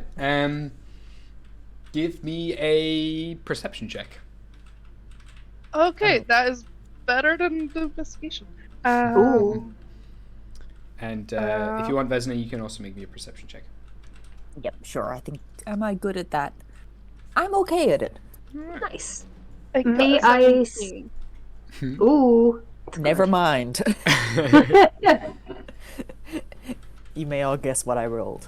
Oh, wonderful. We'll get to you very soon. Oh dear. Ava, what did you get? 17? 17. You do find, you kind of start investigating some of the plants growing up the sides of the walls, and you do find one or two of these beautiful blue mushrooms kind of growing out from the base of a few of these little flower patches. They are bright blue with kind of an indigo center, and they kind of look like a horn, with the kind of horn piece, like the wider part coming out of the ground itself. They're kind of twisted slightly, very, very thin. They kind of look like a flower from a distance, but as you get close, you can tell they're a type of mushroom. And I'll get you to make an Arcana check to see if you know what these mushrooms are. Oh! Sorry, I was thinking. E. Sorry, maths. Yeah, no worries. That's okay. 11. 11. You would know the name, you just can't remember what they do. These are sage mushrooms. Sorry, it's not sage mushrooms, they're sage shrooms. As for you, Vesna, these trees in this courtyard are the biggest and most beautiful apple trees you have seen in your life. The apples are huge. They are bright red. They are shiny. Amazing. They are glorious. And you can smell the sweet aromas coming from them. See, I rolled like a nat 1, so Vesta just is distracted and it's just gorging herself on the apples. All right, beautiful. Give She me eats a. her way into one and just kind of Yes. eats her way out of it. All right, can you give me a Constitution saving throw, please? Yeah. Oh no! No. No I was like, this respect. isn't gonna go out. Even if there wasn't apples, I was gonna have her eat the bark or something with the mushrooms or something dumb. Because honestly, Beautiful. As That's a is better her roll. right. yeah, she would. As is her that right. is 18 plus 6, Ooh. 24? 24? Wow. Right. Well, with that, you are perfectly fine. For a second, you see, I will say, iridescent, as you probably have the highest perception here, you see whiskers bounce out of Vesna's face while Vesna's eating the apples. And then as Vesna completes and decimates one of these apples, the whiskers disappear. What? That's not. Come away from those apples. But they're good. I know, but I don't think they're good. I don't think they're good for you. Come here. Cheers, we my shut her eyes. head like, They're good. come. This is like grabbing on, like holds an apple and kind of flies closer, but they're Aw. good. They're good. Oh, what's bad? She slaps the apple. No! Do you It's like a slap joke. Vesna as well as the apple? Depending on who it is. Emotionally, yes. Yeah, it's like No. when a kid goes to Emotionally. the fire and you're like, no, bad. Me- when I touch the fire. May I, while this is all going on, send my friend to just fly around the area to make sure there's nobody approaching us? Yeah, you can make a perception check with advantage Ooh. For the burb. for the burb. That is a 5 and a 10. So that is perception is wisdom, right? Mm-hmm. So 12. That is straight 12. 12. There is silence. Apart from the trickling of water, there's no stirring of shadows. It puts you and Bahamut. It kind of makes this shiver run down the pairs of your spines. You know someone is waiting. They are not moving. They are confident that they can handle what's just come into their castle. Hey guys. I've got bad vibes. I think we should lay low and press on. So no more apples. It's- Okay. You know what? How about you keep one for your trip and maybe eat it after as like a reward? I like your idea. Yeah. Pockets the apple that Yes. she was holding previously off the floor. Hell yeah. The bruised apple. It doesn't matter to Bruise, her. which kind of strangely buffers itself out. Oh. Oh. Bruised like Interesting. that poor Vesna's soul. So like her chest when she gets ready. This apple's more relatable than expected. Apple, it do be like me for real. You're just looking at your reflection in the apple, just, who am I? People have spirit animals. Vesna has a spirit apple. When will my reflection show? Oh no, it's too real. real. Okay, so is there anything else? Still a you wanna better do? love story than Twilight. Oh, actually, speaking Totally. of, while everyone's doing this, Iridessa, you've been kind of repeating this phrase again and again into the statue. This statue relies on your hope and your drive to do right, to be the light that everyone needs. Roll me a wisdom saving throw to see if you are that right now. All right, Misty Mountains. Come on, Misty Mountains. Ah! Let's go. Ooh, son of a bitch! That's gonna be high. It was a wisdom saving throw or just a wisdom throw? Wisdom saving throw. That is a 24. Ooh. Beautiful. So with that, that's okay.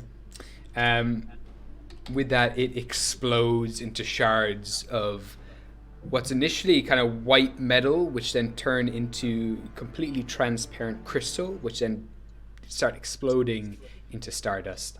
And there, standing in a pillar of light in the center of your hands, is Lexi.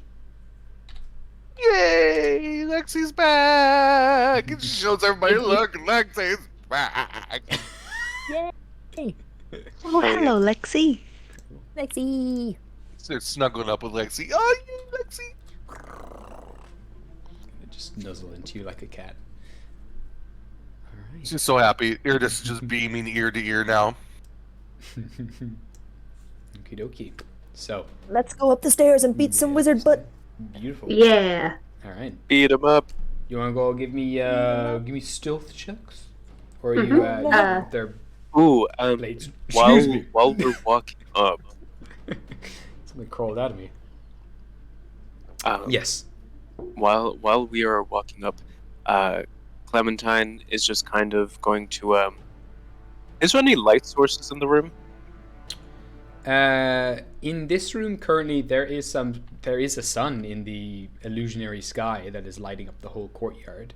As you go up, though, there is the flickering of some sort of green light source further up.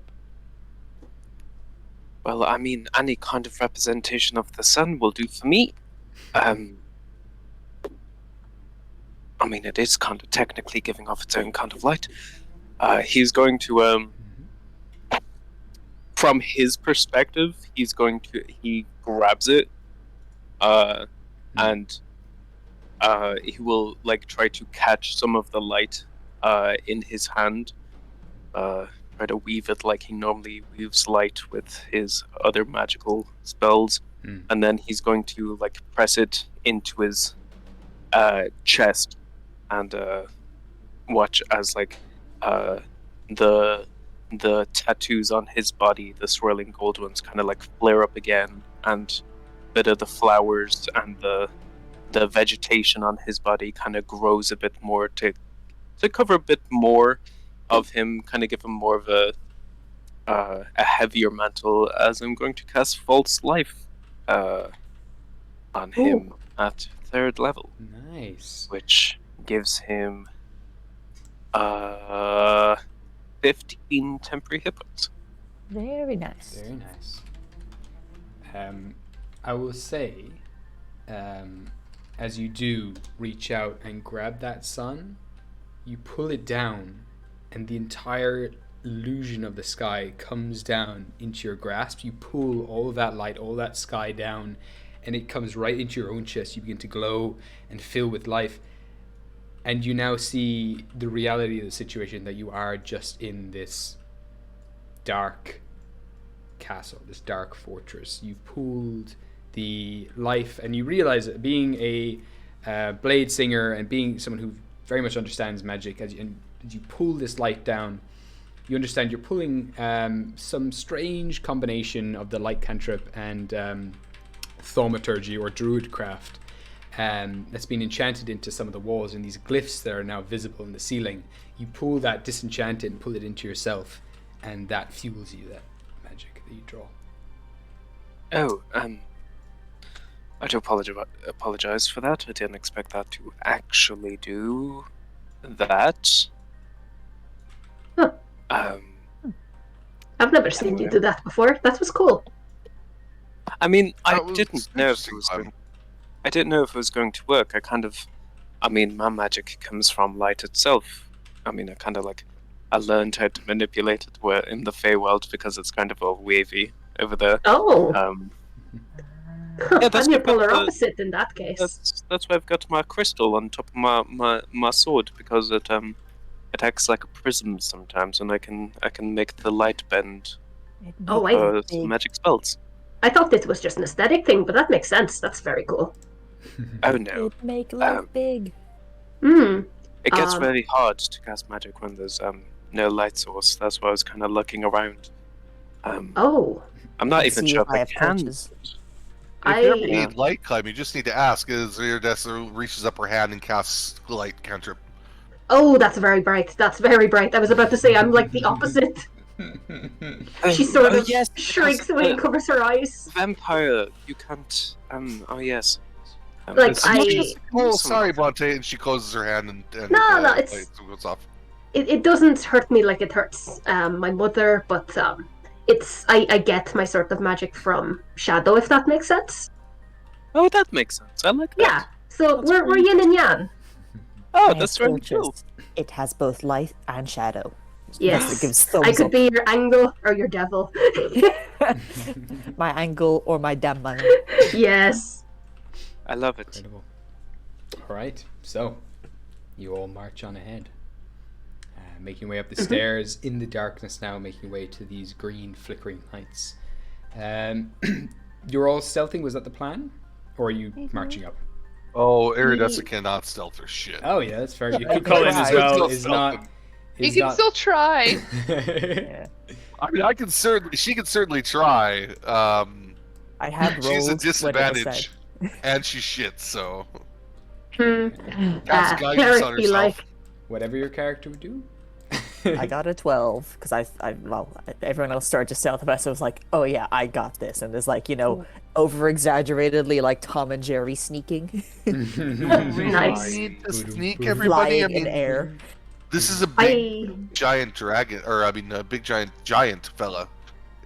Can we really sneak? I mean, he's going ahead. If you want to try and separate from the group and be a party in the back stealthing, anyone who wants to do that can. Anyone who wants to march ahead can march ahead. I rolled an 8 on stealth. We're doing great. All right, beautiful. Yeah.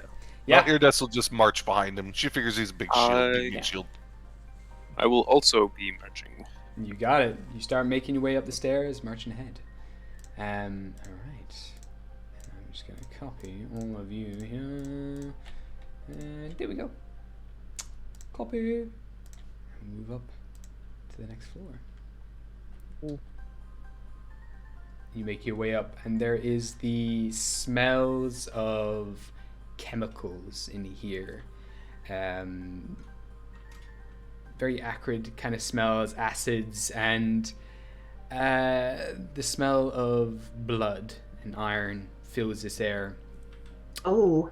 There's May I also- try and locate the blood smell? Oh, Sorry, you can Gabriel. immediately see it. There is a tiger propped up on metal stilts on it over a desk. All these papers have been put down underneath it, and the insides of it have been ripped out and now sit on the center of the desk, and it seems to be in the process of being taxidermied. And looking around this entire room, these aren't statues. These are all taxidermied creatures. There are demons, there are minotaur, there is a giant fish, there's what looks like a large cat of sorts, and anyone who has an intelligence of 15 or higher would recognize it as a sphinx. Oh. Ooh. These so- are Oh, goodness. all incredibly powerful, notoriously powerful monsters that have all been taxidermied in here. There's a whole bunch of herbs as well and plants all arranged around the taxidermy desk. That seem to be some sort of ingredients for whatever's happening here. And then I believe they're gonna taxidermy Cuchulainn's wife. you don't No! But what you can see here as well is a recent addition, it seems. They haven't had glass eyes put in their head yet. But there is a cow with no eyes standing lifelessly in the room. No. One of the 3 cows that Cuchulainn was here to save. Oh no. Ass, no. Not the Oh, cow. I can see Cute Cuchulainn running towards the cow. Bessie, No. Now, Aw. I can save the cow. It's fine. It's fine. where is... Does anyone have Revivify? I have no idea. Or is that a smart move? In the meantime, I'm probably going to sketch down these things just to have them for our good friend. You got it. So yeah, he's immediately kind of in the room. He bursts into the room, sniffs around, and he sees the cow, and you just see one of his eyes suck back into the head as he kind of twitches and shivers, and his whole body begins to crackle with that same orangey red lightning all over, and his hair begins to bristle. Right. There goes his legs anyway.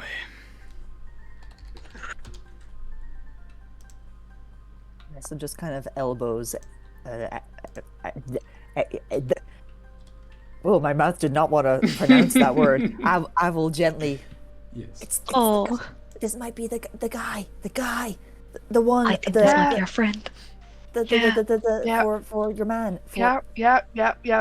I'm on the same wavelength. Yeah, we are there. Oh my god. Smart as Everyone, evil. everyone do me a He's favor. very happy. It wasn't Do that smart. not, guys, do not mention Titus. I don't want this to turn out to be one of those we're responsible for him wanting to find Titus to taxidermy Titus. You know what I mean? Yeah, but Yeah. Titus Oh. wanted us to find the guy. Please who stop did the saying thing. Titus. Yeah, no Right. one was saying it until Clementine started. What's the Titus, huh? A stinky man we know. Of the sea. We're tight knit. We're Stinky tight man. knit. All right, That's what right. we say. We didn't say Titus. Tight knit. Tight knit. Don't know what Yeah, it this- means, but if it means smelly man, then I'll start using if that's what all you kids are using. Oh no. Oh no, we've changed history. Oh no. We're critiquing the tightness of the pelt Isn't- on the taxidermy. I- Yeah, it's really bad. This guy sucks. Please stop. Lot of Even new though words. robots don't cough. Lot of new words here now. You want to slow down there, Magic Metal. Right.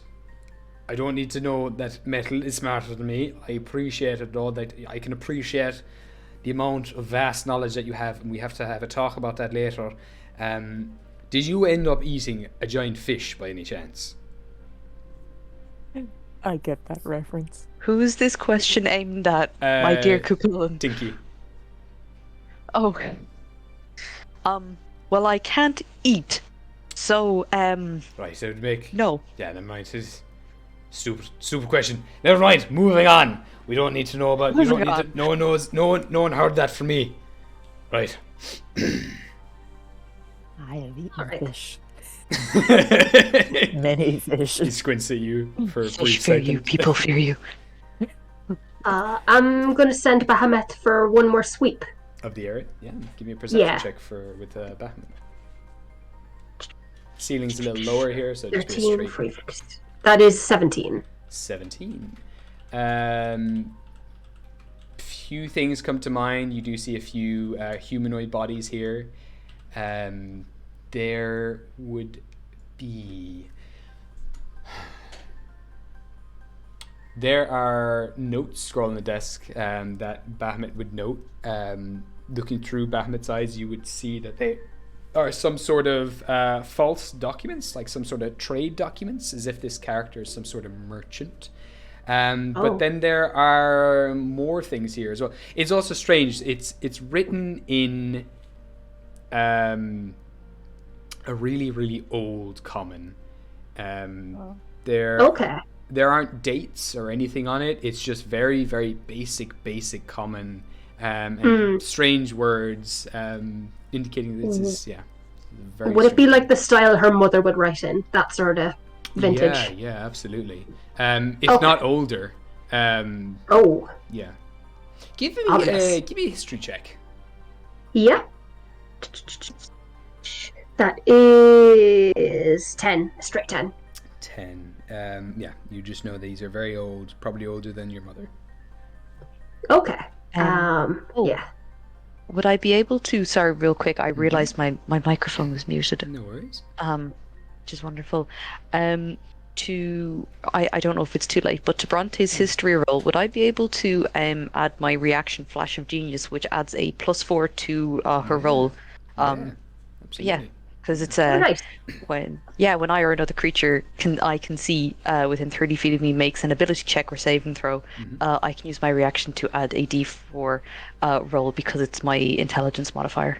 Hell yeah. Oh, so- thank you. Absolutely. So, Yeah. yeah. Hopefully it does something. With a bump up to 14, and with Tinky, you kind of chipping in here, you would know that the type of writing here, the timeline of Gostar is split into kind of 3 periods. There is the Golden Age of Gostar, which is when the gods first built and created Gostar, and everything was good. Then there are the Dark Ages of Gostar, which is when a lot of the gods fell. And they kind of left this world. They were badly injured. A lot of bad stuff happened. And this is a period where a being known as Zachriel started to take over, and the entirety of Gostar became followers of this cult, essentially. Kingdoms were erected all over. The entirety of Gostar followed this religion, pretty much. And then the third period is the Age of Dragons, which you're in currently, which came from it starts when the first Phaelord was born, and these Phaelords came into this world and took out all of these cultists and brought a new era into Gostar. You are currently in around the 1700s of the Age of Dragons, and each other age were several thousand years old, maybe 2,000, 3,000 years old. This dates back to a time when before the Dark Ages, it seems. The Dark Ages is the kind of language your mother uses. This seems even older than that, and even though the hints around this place just seem to be older than... seem to be thousands of years old, anyway. Okay. So what Bronte's going to do is she's going to look around, grimaces a bit specifically at the Minotaur, and she's going to steal his documents. You got it. No more documents for this man. Oh, yeah. Yoink. Yoink. So you have some real old documents. You recognize a few symbols, but the more you read it, the more illegible it becomes. Okay, I'll hold on to those. Strangely enough, though, as well, you might have believed this period to be something of a stone age, but you do know that each of these ages hit a peak, essentially, in civilization, and then they crumbled again. They were reborn and crumbled. So the civilizations have been reborn many times over. Good to know. Yeah. Alrighty then. Anyone else want to do anything else in this room? Nope, giving me the heebie-jeebies. This is fair. Miss now knows what fair. taxidermy is. She's like, no, Yeah. It's not to do with taxes. I don't even like taxes. Just as we're heading up into the taller parts of the tower, Clementine's just going to cast Detect Magic. Yeah. All right. And just kind of have that up for 10 minutes. There, you are surrounded by tiny beads of what's the word again? Sorry, 2 seconds. So you double check my schools of magic again.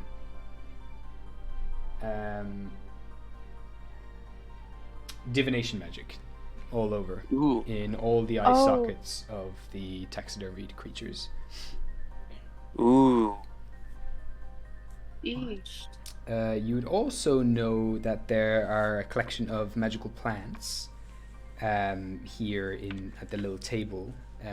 One seems to be... There seems to be quite a few necromancy themed plants, and there seems to be a few other healing plants here of sorts.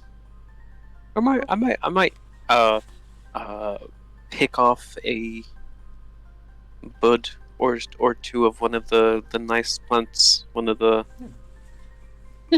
possible. So you can pick a quip leaf, which you would know to be this extremely addictive leaf when you consume it. It's usually used for creating these potions of silver tongue. Ooh. But you know that it's also just a straight up drug. It's just used for parties in the Feywild. Very, very popular. Am I? I've had a couple of these before. While everybody's looking around and while we're kind of trying to investigate this place, Iridessa is going to cast Prayer of Healing. Nice. And is going to net us, let's see, that's 6, 8, 14 plus 20 points of healing for everybody. Nice. All right. Oh wow! Very Thank you. nice. Yeah, being a life cleric has its has I its love life advantages. Yeah. Life. You give a life. Getting light. So with Is that, there like a? Hmm. I was just wondering, is there anything else telling about the person who owns the room or the building? Like a nice portrait of themselves if they're not vain? you can give me an investigation check if you'd like. I'd like to. Go for it. 6. 6. You look around. There's kind of old books here, and then there's these stone tablets, but none of it is in a language you really understand necessarily.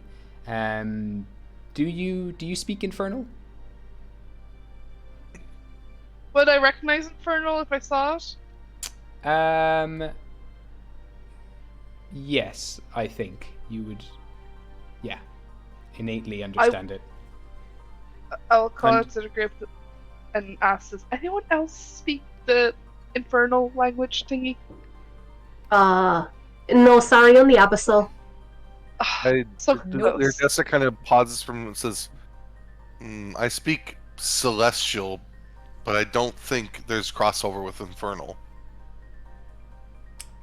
Probably not. They're like polar opposites, right? Funnily enough, you would know, Iridessa, that the gods came from the chaos where demons and devils exist. Yeah. So this language, the celestial language, does branch from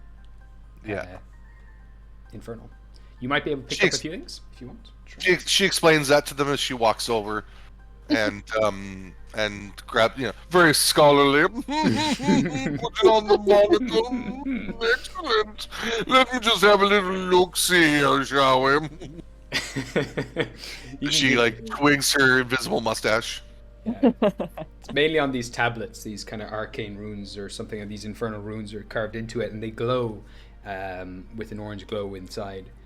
You can give me an investigation check here, or a history check, to see if you can try to piece together what these might say. Oh, she'll go for history if that's all right. You got it.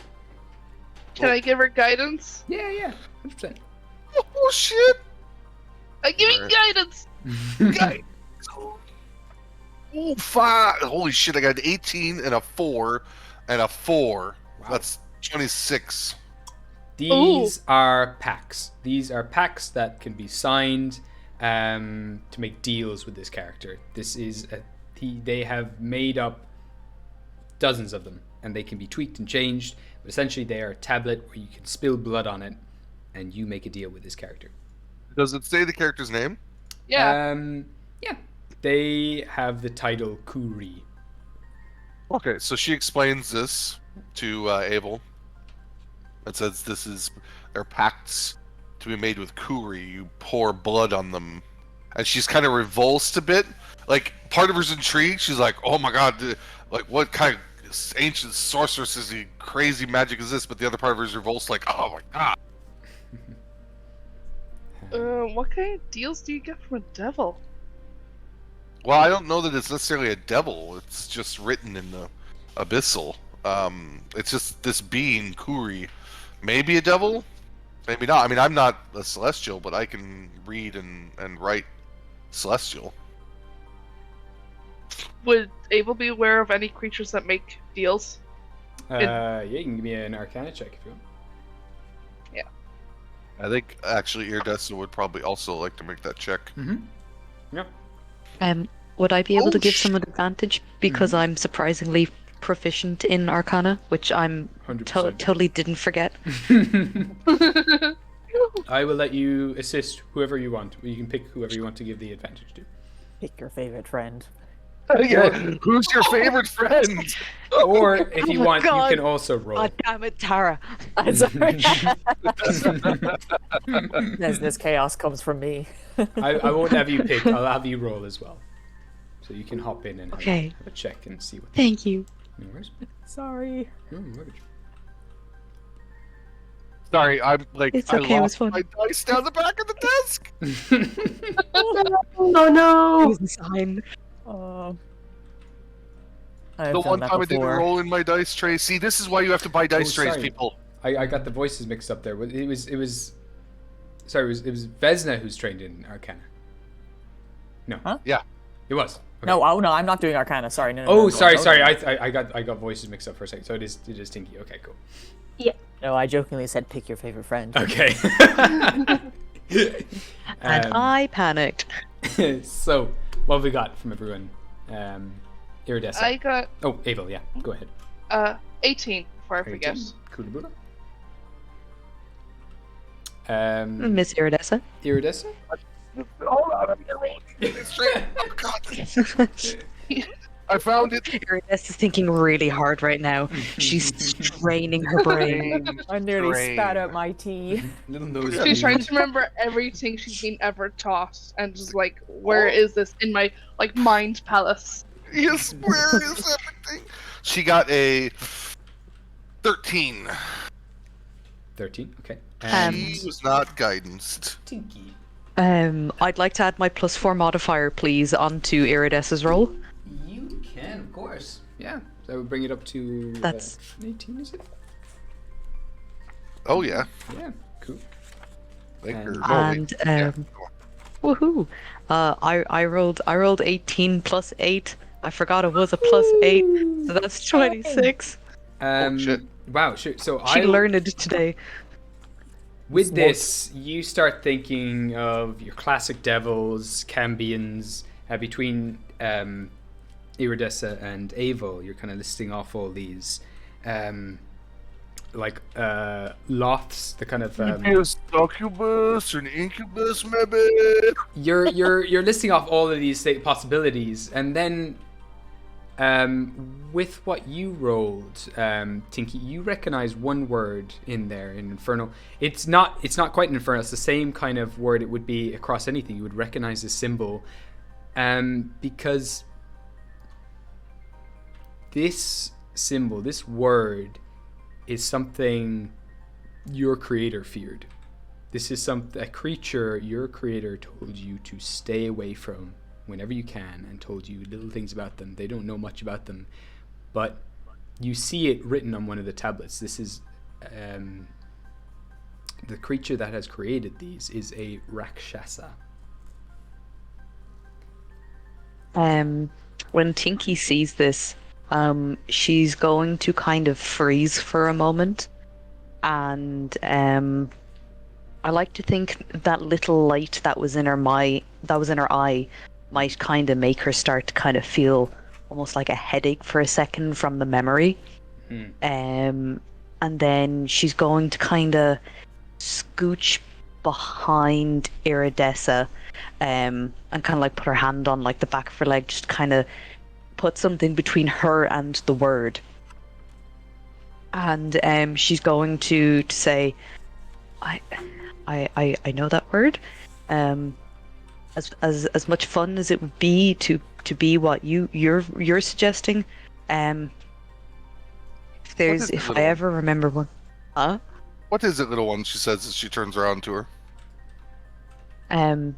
I recognize that word. It's. Did you say Raksha? Rakshasa. Rakshasa. Excuse me, I forgot the last bit. That is a Rakshasa.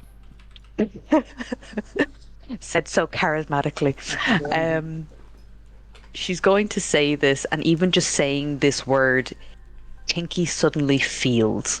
She never really knew actual fear that living beings could feel before, but seeing this word after all this time, kind of just, it makes her know that if there was one thing she was ever told to avoid, was this. Everything else in the world can be dealt with, but if this is what her creator said, she's staying away from it. As you say that, you start to now hear, coming down the stone steps, the tapping of wooden shoes coming down the steps. Oh my God, it's a Dutchman, run! I take up my sword. Not a Dutchman. And you see a familiar character, but they look at you as though they've never seen you before in their lives. You see Kuri making their way I knew it was him. I remembered the name. down the staircase. No. I knew it was that flying Dutchman. Oh. They take you all in for a moment. They kind of close the book that they're reading, put it behind them into a pouch. And they point to Chulainn, whisper some sort of magical enchantment, and says, "Kill them." And they cast Dominate Person on Chulainn. What? Oh, no. I will get everybody to roll initiative, please. No! I Oh. refuse. No. I don't. Tinky does not. Tinky says no. No. No. Rolling initiative. Thanks. Sorry, I was. blowing my nose Yeah, then. everyone please roll Yeah. initiative. Blew my nose too loud. I could not hear. That was a safety net. Oh no. Here. We must punch the wizard to make him lose concentration. Yes. Punch him. And Give him a that good old keeps stab. Punch him now. Well, so much for my advantage in initiative. Oh, My yeah. barbarian abilities fail me. A 2 and a 3. Okay, sorry, I'm gonna Or a take out powerful my 5. my little pad here to write all these down.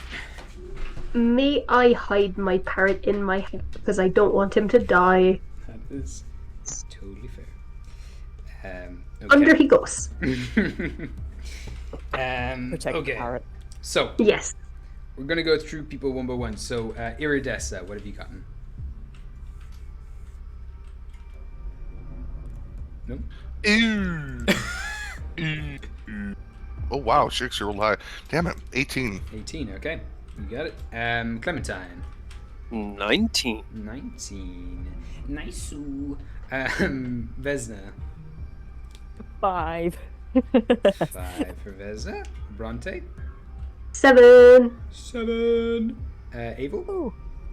Dirty 20. Nice. 30 20. Tinky and Clinky. Well, Tinky first. Yes, so Tinky got 15, 15. And Clinky. and I am double checking to see what his initiative modifier is because I don't see it and I'm blind.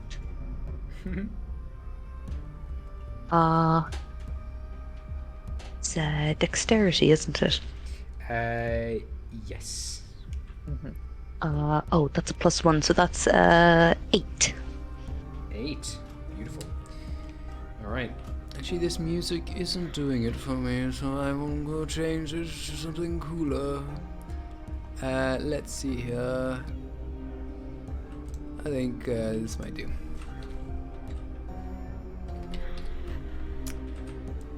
Point of order, DM. Yeah.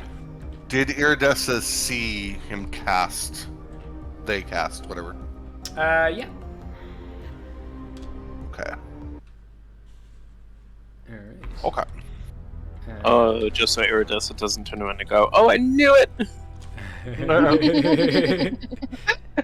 I think we all saw and heard.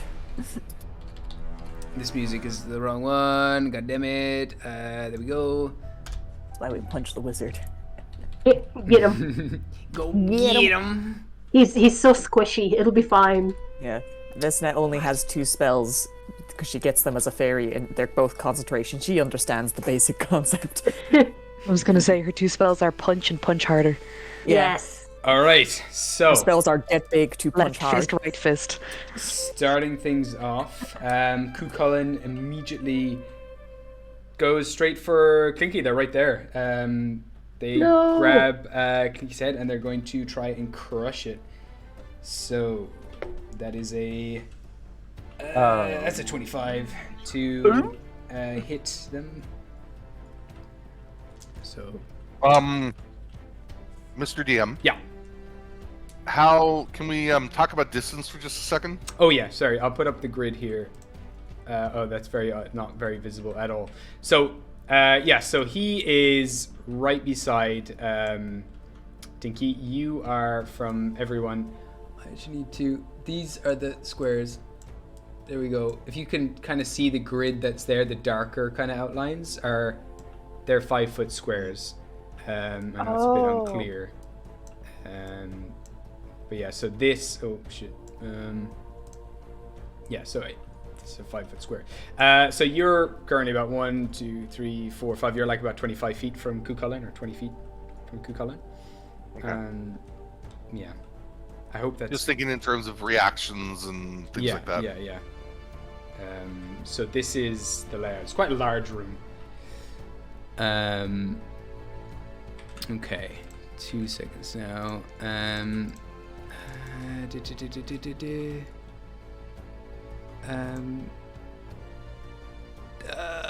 Sorry. I don't like this song either. I don't know why I can't find the song I want all of a sudden. There we go.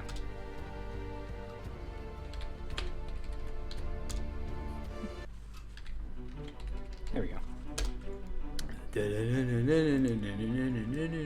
Okay, so 25, I assume, hits Clinky. Unfortunately. All right. No, Pinky. That is 8 plus 5. That's 13 bludgeoning damage as they grab Clinky's head and begin crushing it. And you need Clinky to make a Constitution saving throw, please. Oh shit, what's this? Oh wait, hold on. Okay. At least they can be mended.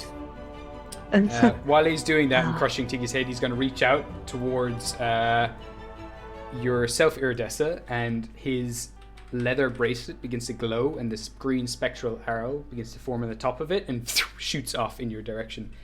And that is a 14 to hit. Does that hit? That misses. Misses. Okay. And it tinks off your armor, and he kind of just. I wanted to crush you, and the goal is hard. Okay. What did Clinky get?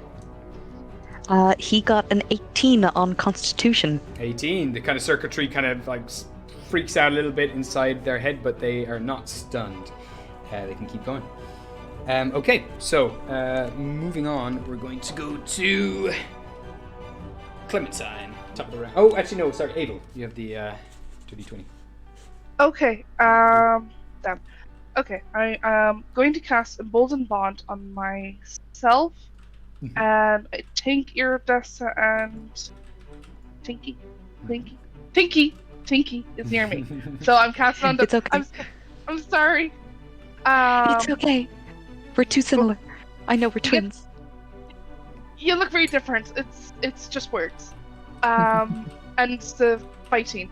So everyone gets an extra D4 for the next 7 minutes to attack rolls, ability checks, blah blah. You're good. Once per turn.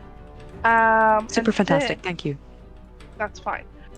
That's great. And then I'm going to use sorcery points to cast a first level spell, so 2 sorcery points. And Right. I'm going to hit the wizard. Yeah. I hope that's an apt description.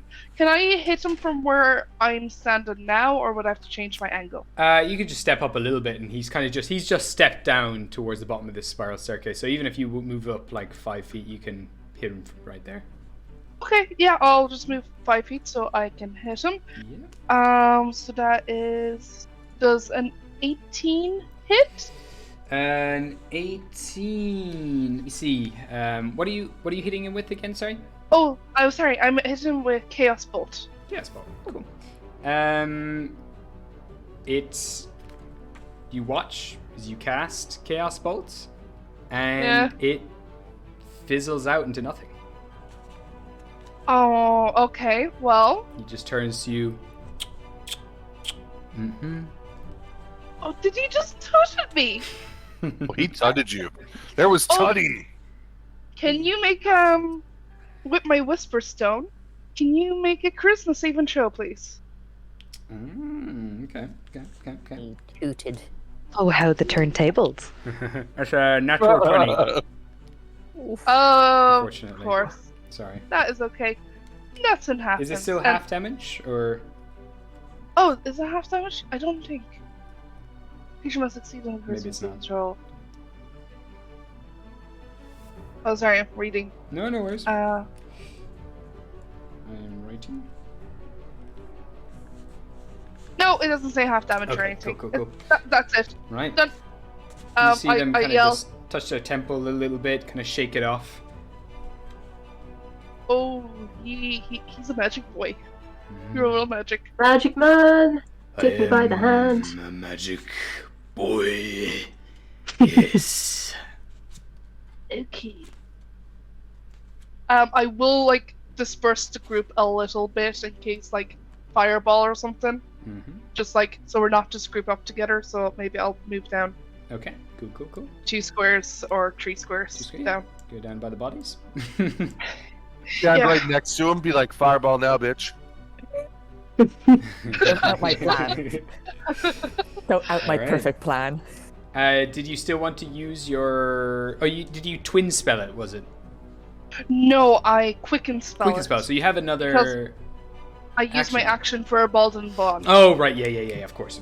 Yeah. Okay, cool. So we're going to go then to yourself, Clementine. Okay.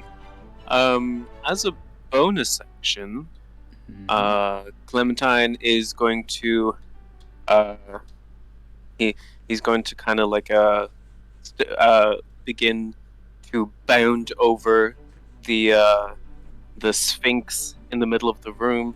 And as he does that, he will draw a like this kind of like a light blade version of his normal sword, but slightly smaller, out of the top of the crystal. Because I remember I have 2 weapon fighting, and I also have a dagger, and forgot about that. Oh yeah. He's going to do that while he is going into a blade saw. Beautiful. So is it you kind of want to get right up to him? I would like to be diagonal from Clinky. Clinky. Yes. Oh, Clinky. Clinky. Yes. Yeah. So Yes. right here. Cool. Yeah. Beautiful. Oh no, on the other side of On the Sphinx. the other diagonal. The other diagonal over here. Oh, sorry. Beside Cuchulainn, the other diagonal, beside the dragon statue. Is that the dragon statue? Over here? Yes. Yes. Okay. Cool. Yes. Yeah. Perfect. Sorry. Gotcha. No. I'm sorry. It's this is the one downside to this thing is that you can't move your things yourself. But hope I got it right. And then he is going to. Oh, that was a bonus action anyway. I didn't even need my second blade because I can't use it anyway.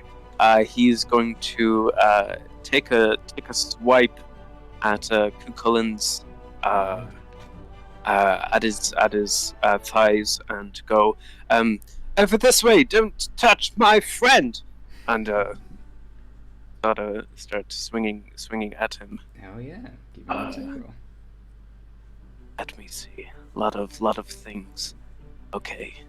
My AC does go up from 17 to 20. And my walking speed goes from 35 to 45. Beautiful.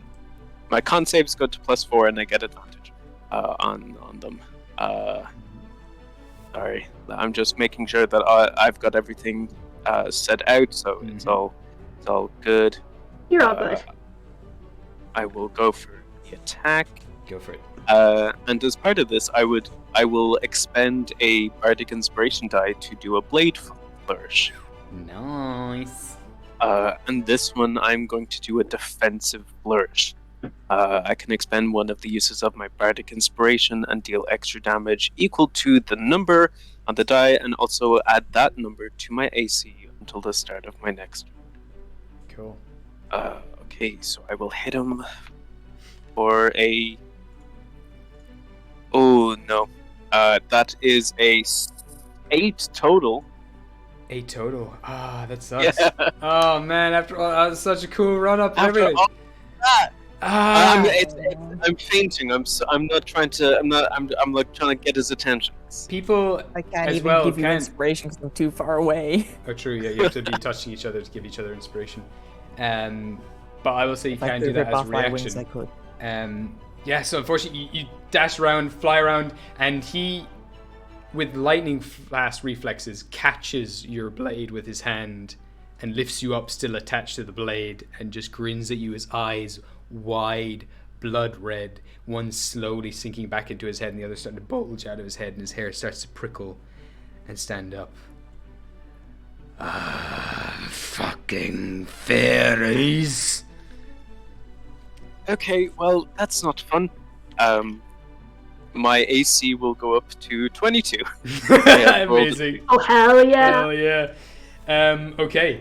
Brilliant. We go now to yourself, Iridessa, with bad guy next.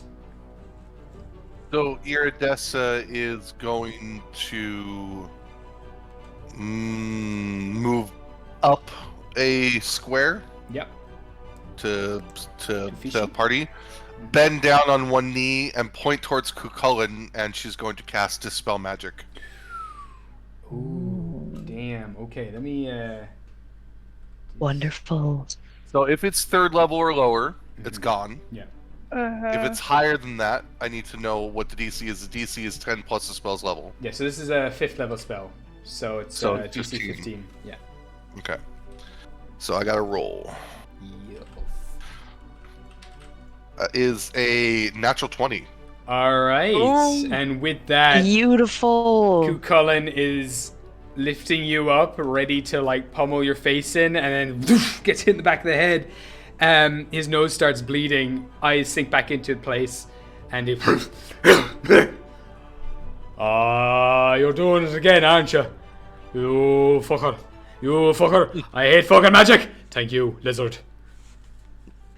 I'm not a fucking lizard. And she casts bonus action, Nicknames. points at the mage and says, Bahamut, help me, as this massive big mace spiritual weapon appears next to Mr. Mage fella, and it is going to beat the fucking shite out of him. I will say, Dispel Magic is An action. but they're both spiritual weapon. they are Yes, both but- spells.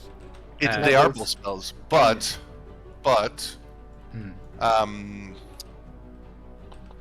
So you can cast a spell of level 1 or higher, and then as a bonus No, action you can also cast but- cantrip. I know some people like allow the bonus action for another.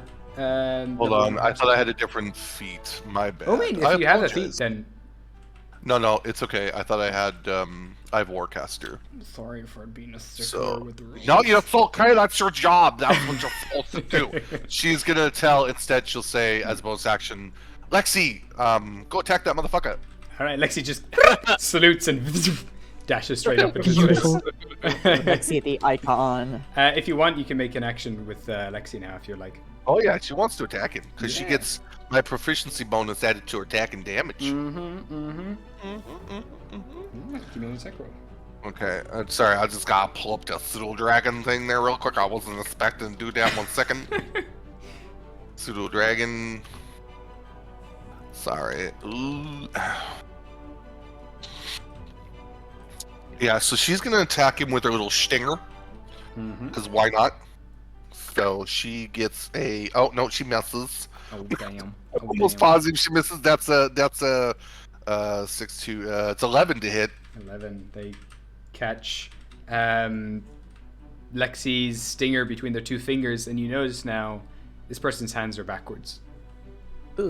Ew! Excuse me? Yeah, they have backwards hands. They have thumbs on the wrong sides. A dislike. All right. It is now their turn, and they are going to close their hand in around Lexi and try to crush them. Lexi, no! It's not great. It's a 10 to hit. Oh, no, misses. Misses. She They squirmies kind of- away. Yeah, wriggle out just as they kind of try to crush them. They kind of flick their hand away, and instead they're going to Only look ferrets wriggle. at yourself, Tinky, and they're going to go down and try to claw up your body. Okay. That is a 19 to hit. I'm gonna use my intelligence modifier for the third out of fourth time to add a +4. Oh wait, hold on. Can I add it to my? Oh no, it's No. not a saving throw. No, hold that on, hits. hold on, Tinky. Oh no. You have the As thing. Iridessa, for her reaction, wings spread out from her back as her one wing rolls over to envelop you and gives you +3 to your AC. Oh goodness. Thank Okay. you so much. You also have the extra D4. And you have the extra D4, yeah. Yeah. So what does Can that I bring add that your, to my AC? No, you can add it to saving throws or attacks. Ah, Or yes. ability check. But mine does add to your AC, so So- you would have +3 AC to your This does AC. higher my AC. and that brings it up to what? It brings it up to a 21. Yeah, you're fine then. Okay, Yeah. cool. Okay, that is their turn, and they're going to stand there as these kind of wings come around. They hit off them, and you see this character's eyes widen, like they've just discovered something amazing, and they grin. Oh. Ominous, thank you. Wow. Illegal, not allowed. All right, we're going to move on to Tinky, and we then have who's next after that? We've got Clinky on deck, so Tinky and Clinky, take it away. Yes. So as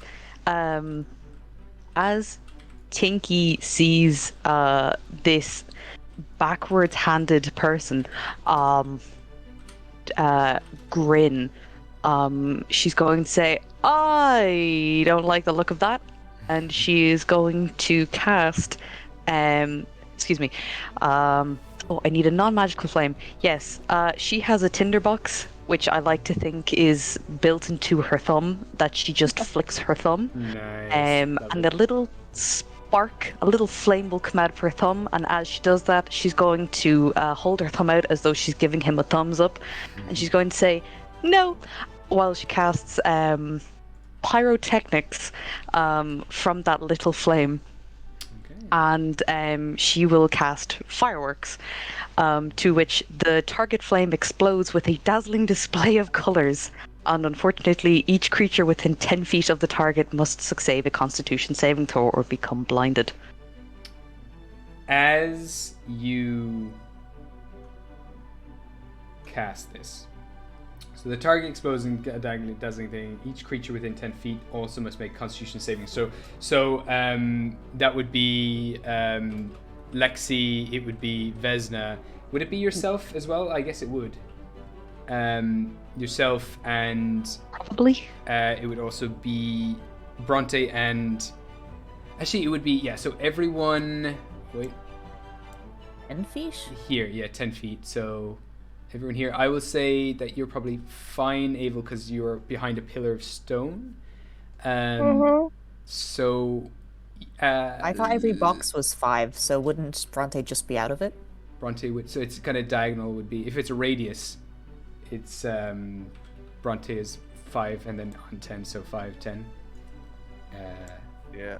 Yeah. So Diagonals are weird in D&D when it comes to going in diagonals versus straight lines. Yeah. Especially when you don't have like your own little ruler to sort of Yeah, I know. Yeah. figure it out. I'm so Um, sorry for these confusing No, maths. it's okay. No, Don't worry. So I believe it would be Vesna, I think I'm okay. Tinky. It would be Alexi and Bronte, and your Bronte as well. Bahamut. He's under my apologise to hat. all the Would that familiars. help? Oh no, yeah. If they're under your hat, they don't have to make the roll. They can't see. The Okay, thing. good. So, yeah, perfect. Save the boy. All right. So, what does everyone roll? What was it? What saving throw was it again? Sorry. It's a Constitution saving throw. I think you're fine, Iridessa. I think you're just out of it. Yeah, I'm rolling for Lexi. Oh yeah, Lexi. Yeah. Sorry. Got a 19, so I hope that's okay. Oh, that's not good. Oh, That's- Lexi has advantage against spells and magical effects. Nice. Yes, she saves. All right. She saved. She got 20. So. Nice. Oh wait, what's the save? Amazing.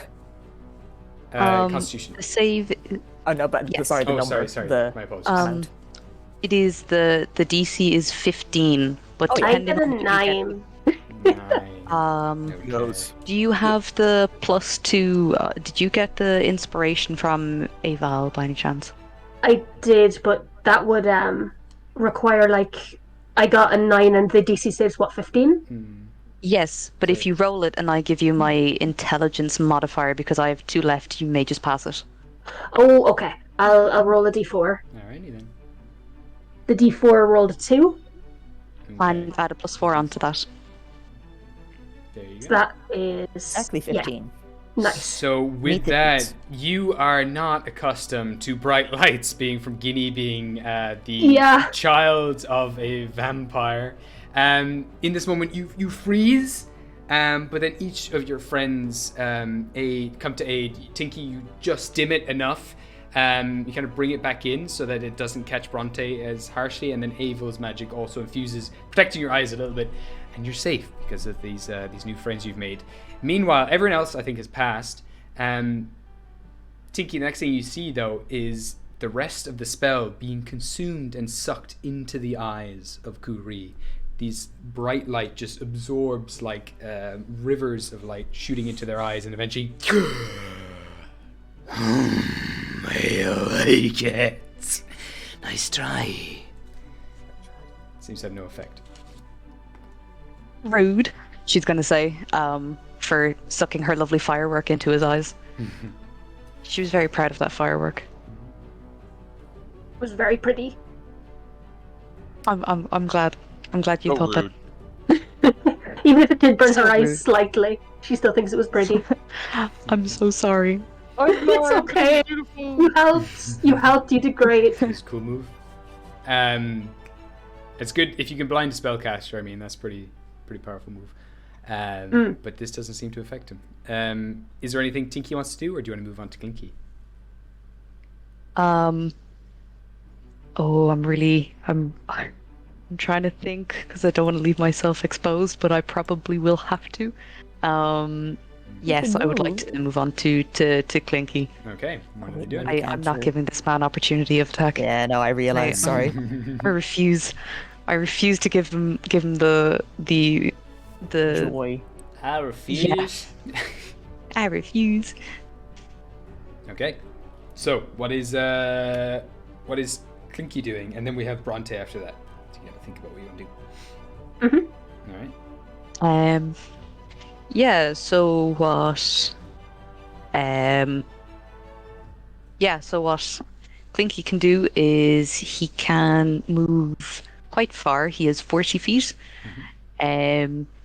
So what I would like to do is if he would he be able to make it actually to Yeah, absolutely. Right up to him, is it? can he move to beside Tinky, please? So they're beside each other. So this side or the Second. other side? This side, if that's okay. Yeah, of course. Is he still able to hit him? Yeah, I assume they have a move and an action, do they? In combat, it can move and use its reaction on its own, but the only action it takes on its turn is the dodge action, unless I take the bonus action on my turn to command it to take another action. So, Did you? yeah. So what I'll do is I'll actually. Pardon? Did you use a bonus action on your turn? I did not. Yeah, well, there you go. Oh, perfect. Well then, yeah, I'd like to use Tinky then to absolutely wallop this motherfucker, please. Yeah, go for it. Wallop away. Let's hope he hits. That is a spicy 2, and I don't think anything else I can add to it would actually hit. So, Okay, fortunately, yeah. Tinky punches him straight in the face. It does nothing. Not in the face. He just looks kind of at the fist and kind of just does a little biting action towards it, grinning. Close. They seem Usually that works. Yeah, usually that works. Give me an intelligence check as well for Tinky. But Bronte, it's your turn. I'm gonna stab him. Yeah, go for it. Give me a step. So what I kind of want to do is I want to see if I can sort of skirt around him to not impose an attack of opportunity, and I want to be beside Tinky with my shield at the ready in case he attempts to attack Tinky again. Yeah, you can go. So you're kind of coming around this side, is it? Or are you kind of tucking around the stairs? Yeah. Yeah, So we can say that. Yeah, we can put you in there. Yeah. Sliding around. So she has her hex-shaped shield up, sort of coffin flavored, just to protect her in case. And she's going to use her attack, her extra attack, and her action surge to stab him. Okay. I'm going to just... I love fighters. Yeah, they're fun. This is my first time playing one like proper in 5e. It's really fun. I've only played Pathfinder one before. So much fun. Yeah, 24 is my first roll. Okay. Very nice. 13 is my second roll. Okay. And not 20 is my third roll. And that imposes the, whatchamacallit, the Sword of Life-Stealing effect. So I'll just go through those one by one. Yeah. So. Yeah. Oh, spicy. I assume the second hit does not hit. Sorry, what was it again? I missed it. 13. 13, no, unfortunately, doesn't hit. No. So Life-stealing the other two will hit. Yeah. Let me see a d8. So the first hit will be 3 piercing, and the second hit will be... Do I double the rapier damage as well as the effect? Or... Yeah, or no, absolutely. I don't. Yeah, I don't double the effect, I don't think, but I do double the rapier damage. For the critical, is it? Right. Yeah, that's the one, yeah. Oh, yeah, absolutely. Yeah, double it. Let's see. And So there's a that- spicy meatball. So the rapier itself on this one does 6 damage, and the next one will be 3d6 necrotic damage. Yeah, double it up. Oh, very spicy. That is 20 damage, and I'm going to take that as temporary HP. You got it. And with that, give me an insight check for Bronte. For me. Also, Tinky, what you got in your intelligence check? I got a 19. 19. You can tell from that punch, this guy is totally immune to bludgeoning damage. To the punch, it didn't hurt him. Same way that your spell didn't seem to hurt him. Bronte, what you get on that? Okay. I got 4. 4. Beautiful. Thank you. Good to know. All right. Yeah, you stab again, and you start stealing the life energy, and they gasp. Moving forward, you see the holes that you've poked in them start to kind of go black and rot. Nice. Okay. Anything else you'd like to do? That's all I can do. All right. That's everything. I stabbed, I moved, and I'm ready to protect my friend. I'm all good to go. Beautiful. Vesna. So I'm gonna move in closer. I'll move down, so I'm kind of diagonally down from him, above. Yeah, exactly there. Here. Just so Perfect. Clem can have room to come in, You got it. since we're all close range. Just beating this guy, just wailing at him from all sides. Oh yeah, absolutely. Love it. Never liked him. And Hang then up on him. I would like to please rage. Yeah. Get very angry. Hell yeah. So yeah, she comes running in, turns to face, and just growls as her teeth grow, and a long kind of wasp-like tail grows from her back as she takes on the tail beast form. As she hisses, "Don't hurt my friends!" As the teeth grow in. And she's going to take her she's going to reckless attack first, and then take her 2 hits with her sword sting. Beautiful. So, because we always want to take those advantages. Those are advantages. 2 10s plus 7 on the first. It was 2 10s exactly. So yeah, 17 to hit. Does that hit? Does it? Yep. Okay, first attack hits. Oh, second attack is an 18 plus 7, so that's also a hit. Marvelous. So I'll do. Ooh, nice. So I don't know whether the range, because the sword has 2 different types of damage, so I'll add the +2 rage onto the magical slashing first, and then I'll do the Got it. because I don't know what to add it onto. No, that's perfect. So that's 6 plus 1, 7 plus 2 is 9 plus 4, 13? 13 damage. All right. 13 magical slashing, and then very nice. 10 psychic damage, as the pain of being slashed by this noisy, tiny creature And then the second hit. Do I add the rage bonus onto the second hit as well? Yeah, absolutely. Ooh, then it's the exact same magical slashing of 13 again. All right. But only 2 psychic damage. Okay. So with that, 2 swipes across his face. One right across the eye is completely sealed shut. The other one goes right across the cheek, splitting open their mouth. And the skin falls away so you can see the teeth inside. And they're just like, "Whoa, what was that?" They look like they're pissed. Big time. Vesna grins menacingly, and that's her turn. Alright. Yes, I love that. Hell yeah. I don't know you. I don't like you. I think you're great. She growl grins. Colin's gonna run in. Runs in, bull rushes him, charges straight into this guy. Is gonna make 2 attacks with their fists. That's gonna be not gonna hit, and next one's gonna hit, but seems to do no damage as he punches him right in the face again.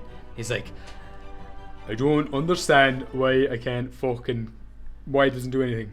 This is the same thing. How come they slash you with the sword? Give me that sword. Come on, fairy. Hey, get your own sword. You got a lance. Fuck. This sword was special. Yeah, like stab him with your own lance. I fucking stab him with my own lance. Do it next time. Yeah, do it then. You're doing great. Kind of steps up a bit there. Okay, that's Cucullin. That's all they can actually do. Actually, with that, he's gonna bring his hands together. He's kind of just gonna start flexing his pecs, and he's like, "Lads, I actually think we're grand. I actually think we've got this. And to be honest, I might not be able to punch him. I'll totally get him with the spear next turn, finish him off. But like, you're doing class. You're doing savage. Like, honestly, fair fucks to you." And he's using his bolster ability to give everyone advantage on ability checks and saving throws until the end of their next turn. I love this man. Ooh. This is beautiful. The ultimate buff. It is Abel's turn with Clementine on deck. Okay.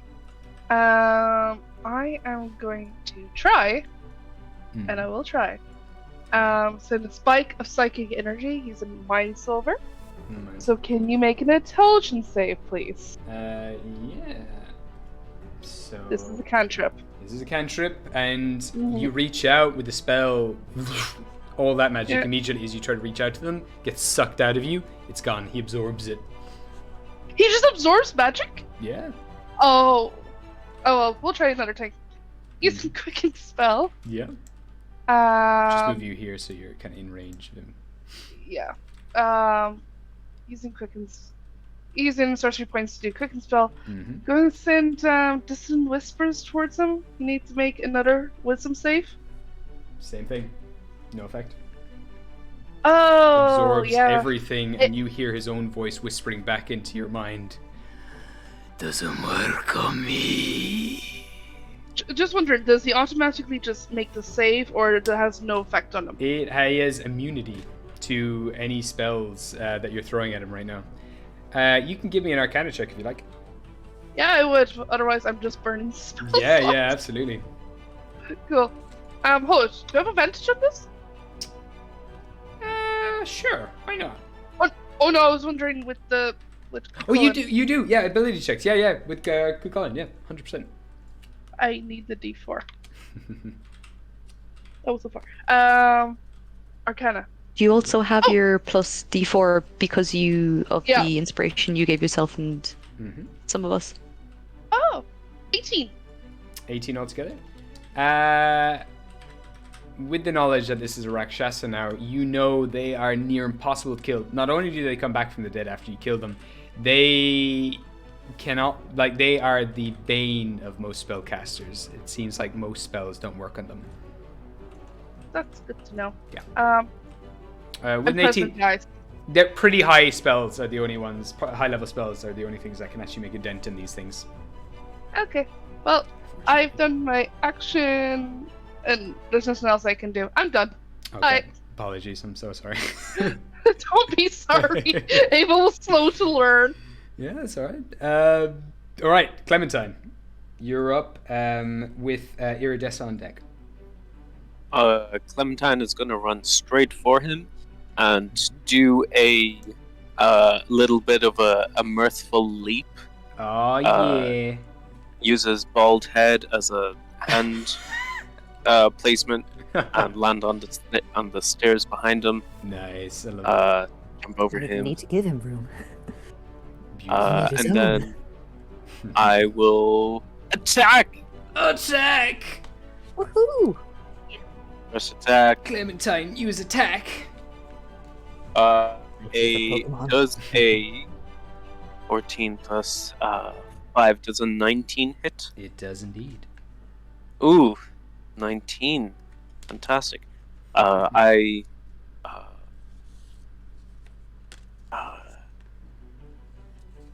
When you take the attack surge. Okay, yeah. Yeah, okay. Oh, yes. I think I have to call that before. It is fine. Rapier damage, 1d8. Oh, that's great. That's 2 plus 2, 4 damage. 4 damage. Out of curiosity, what is, very important question here, what is Clementine's alignment?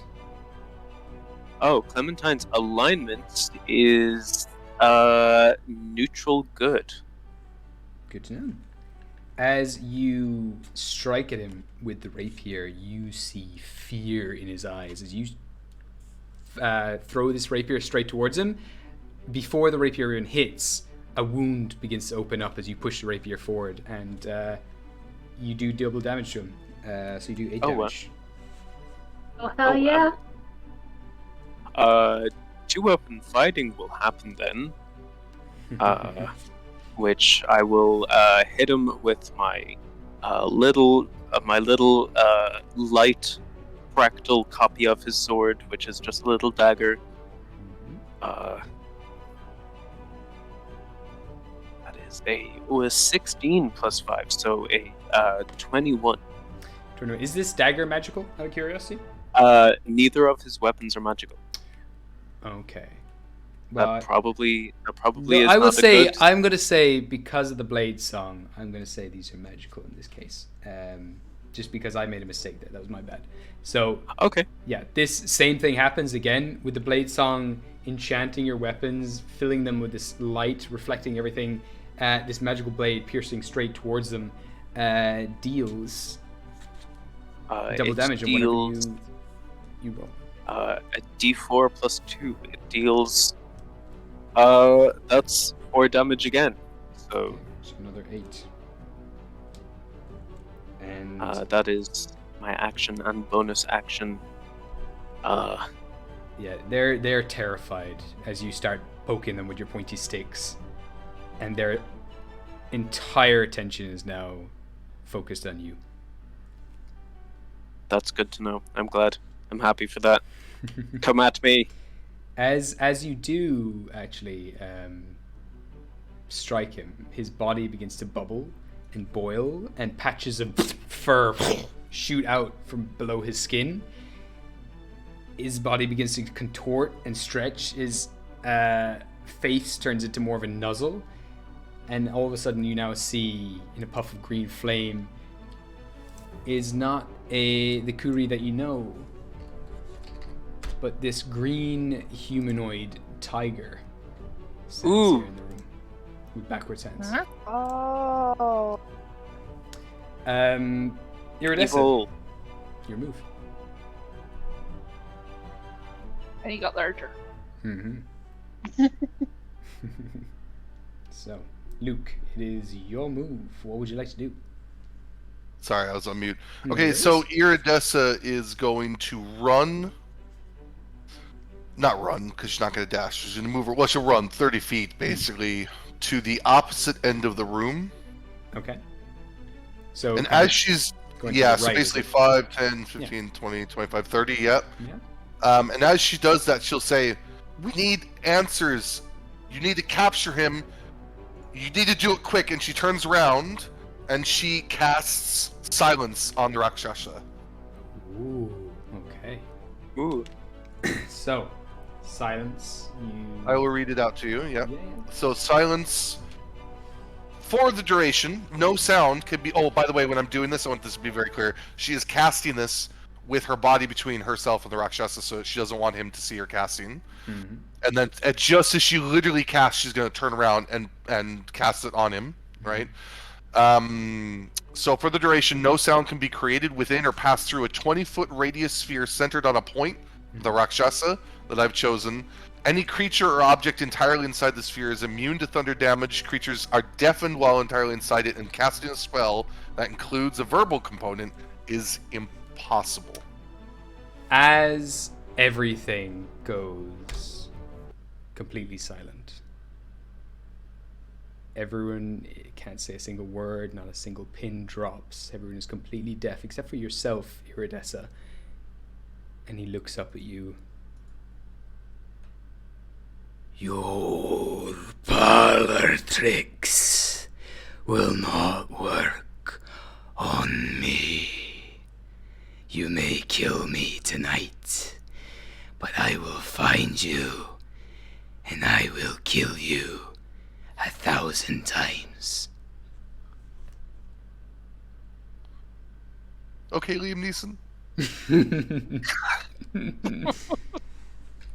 It seems to have no effect on him at all.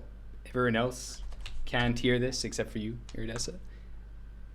Okay, so silence has no effect on him. Mm-hmm. And since if I know that, can I tell that he can't do this, basically, that he has no ability to, or that it doesn't affect him at all, that he can still cast? Yeah.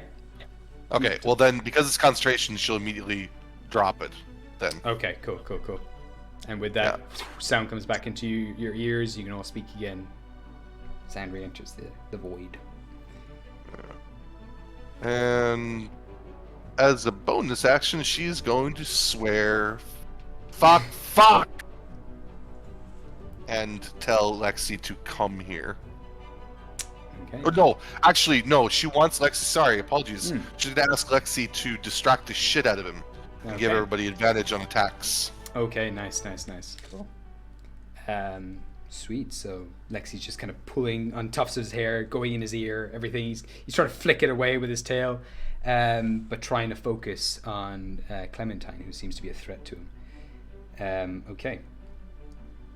With that, it is his turn. And seemingly from thin air, he pulls out from a bag that's far too small for it a blade made entirely of red metal that has these orange cracks running through it. And he raises it up and he says to you all, "I trick you, Colin. This is the blade you're after. That fucking toy I gave you on your wrists does not do what you want it to. But this can destroy this hunk of metal that you held dear." He grabs your head, Tinky, and brings the sword up towards your chest. I'm going to impose disadvantage. You can, yeah. Oh. What are you doing with that? How are you doing this? So it's protection. So she attempts to shove her perfect. shield in between the two. He's raising it up, and at the moment he is just threatening to drive this sword into Tinky. Role-playing flavor for a second. Yeah? Iridessa wings that are already outstretched towards her to try to protect her, but she's more than 5 feet away, so she can't. So she stretches out, like that. As you do stretch him out as well, and you try to reach him, there was a time when these were bigger, they were grander. The necklace chokes you again. And his eye catches that briefly, and you see in that expression in his face as he catches that, there's a slight eyebrow raise as he's quite curious what you have there. but again focuses back on Tinky. This blade can take everything from this little creature, completely made of arcanum. One nick of this blade, and this beautiful artifact you hold here is lifeless. You let me go tonight, and your little friend is free to go. I admit, you've bested me. You've got a fucking pure of heart prick. Drop your weapons now. And the robot lives. Clementine is gonna shout over. My dear, believe us when I say that none of us care for this silly little robot, but if you want to escape with your life, you'll tell us where we could find an artifact powerful enough to destroy anything. We are looking for something to destroy, an artifact that holds much power over the great An Pháist himself. And I just want to jump in there and say, Gavin nearly did like a perfect Southern accent there. My dear. My dear. Wow, dear. And if I do say, I say. Perfect time for it. I did have a Southern bell cow minotaur gunslinger character. She was beautiful. So I did try to learn one, but yes. You look for a weapon that can destroy anything. I hold a weapon. He twists the blade in his hand. That can destroy anything. Well then, set it free, and you will walk away with your life. Believe me, I have enough years left on me that I'll hunt you down myself. With that, he raises a sword into the air and fires it, shoots it. It embeds itself directly between the eyes of the Minotaur. Minotaur? Oh. The taxidermy Minotaur. Okay, I was like, Oh, Just over here. I thought I was gonna hit Tinky. I was like, Minotaur. And with that, he raises his hands. And green embers begin to flicker around his body. Green flames engulf it. And he's going to cast Plane Shift. is he still holding on to my head? No, he's dropped you. Oh, okay. I was wondering if he was going to take me with him. Oh, thank God, yeah. Fucker's going to have a fun time having me around for that long. Oh. That's going to be first mistake, taking me with him. May I attempt to catch Tinky before they hit the ground? Yeah, absolutely. Give me a dexterity check. As he's doing that, Clementine is just kind of, he's just going to like put the sword closer to him and go, "Be gone before I change my fucking mind." Just Nice. I'll see you again. And they burst into flames. As soon as that happens, he drops his knife and goes, "Tinky, I'm so sorry, I didn't mean it." I rolled a 14. 14, easy. You slide on your knees, catch Tinky in your arms. Drop both the sword and the shield. Beautiful. Thank you. Are you okay? That was a lot. Tinky's gonna kind of lift her goggles off of her eyes, and just kind of like put them on her forehead, and she's just kind of gonna stay really kind of still. I'm presuming you caught her, and she's facing you. She's just kind of, when you're holding like a toddler or something, they're kind of just there with arms and legs dangling. Yeah. She's gonna look at you and she's gonna be like, "Yeah, I think I'm okay." As you see her eyes begin to slightly go outwards in like opposite directions a little bit. Oh, honey, no. And you're gonna hear kind of like the grinding of maybe just quietly of just gears in her head as she's just kind of trying to be like, I just haven't. Iridessa rushes over. Oh, are you okay? I think so. I don't know. Clinky, are you okay? Iridessa Clinky. checks on Clinky. Tinky's just gonna kind of, when like a baby kind of does little arm and leg movements, because she's Oh, yeah, of currently course. off the floor, so she's kind of just like, I can't reach, I can't, Yeah, I'll Her very little gently legs are put her kind of down. dangling. Yeah, I'll place her down on the ground so she can get to Clinky. Thank you. Yeah, she's gonna run and jump on Clinky again. She's gonna kind of start checking to make sure he's okay. I knew we were going to survive this, lads. I made 2 dice towers. I'm just saying.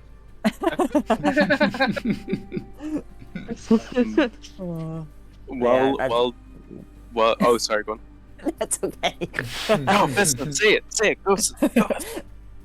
So yeah, as Vesna's rage is starting to kind of wear off, she kind of waddles over as kind of the anger slowly morphs into kind of wet anger, into just kind of pure like sadness, being like, okay, I to kill you, and she kind of like holds her face and kind of checks, and then checks on everyone. Aww. Oh, As, like, I'm gonna her- reach all out her and rage do features grabby hands at disappear. Vesna. I'm gonna do little grabby hands at Vesna, being like, "Come here, friend." Why do they never try hit me? It's easier when I get hit and not my friends. It's okay. We'll try and make them hit you next time. Why is it always the little ones they pick on? They're so mean. You say that, but look at me today. Iridessa kind of stands up and looks around, and she turns to Kukala and she says, "Is this the friend that stole your wife?" Yeah, fucking bollocks, like. I better go, actually. Speaking of, she's probably in the tower. I better go have a look and see if she's anywhere around. But before that, lads, sound, like, fucking thanks for that, like. I actually can't do fuck all to him. Like, you saw, like, I punched him right in the face. That'll usually split a mountain. But, nah. You tried to punch Clinky in the face. Right, I apologise for that. You seem to be a bit of a pin cushion here today for a bit of a scapegoat or whatever you want to call it. I'm sorry, I wasn't myself. He's done this to me before. I killed about 40 men under his possession. Wow. But listen, thank God I said thank God it wasn't him, alright? And it would have been if it wasn't for you lads. So like, I think he's gonna pat him on the shoulder. Do you want? I can't give you much, like, but if you're interested, I can give you a tattoo. Oh. Yeah, this is a little thing I can do, like, and whatever you want, I can give it to you. Similar to what I've got. Like, these are all filling me with power, and I can give you a few of them. I've got plenty to spare. Shape them into whatever you like. Oh, Bronte looks very interested at this.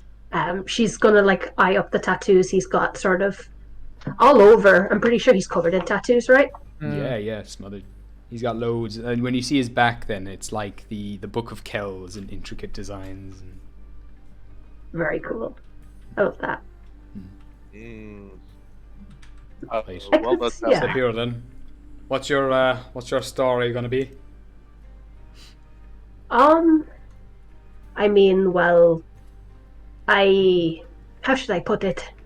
I came from a very dark place into a very bright place, and it's just, something to do with new beginnings, experiencing new things, I mean, I've had them before. She points to her face.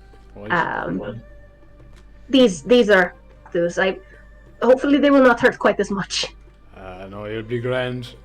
Then he takes your wrist and puts his hand over it. And as he pulls his hand away, you see these spirals begin to take shape and form into a tattoo of some very intricate sun and moon overlapping with each other. Ooh, I love that. And with that, you feel power rush through your body, and you level up. Ooh. Oh, I know I'm Oh, giving hell away yeah. levels like crazy, like they're candy, but Oh my goodness. these are Oh, these are wow. blessings from demigods that you're getting in gods. So, Oh, Dang. all Even right. so, totally not That was- favoritism. That was so fast. I mean, I've gotten good at it. Like, it's one of my pastimes. You know, if I like to draw swirls and stuff and make them cool.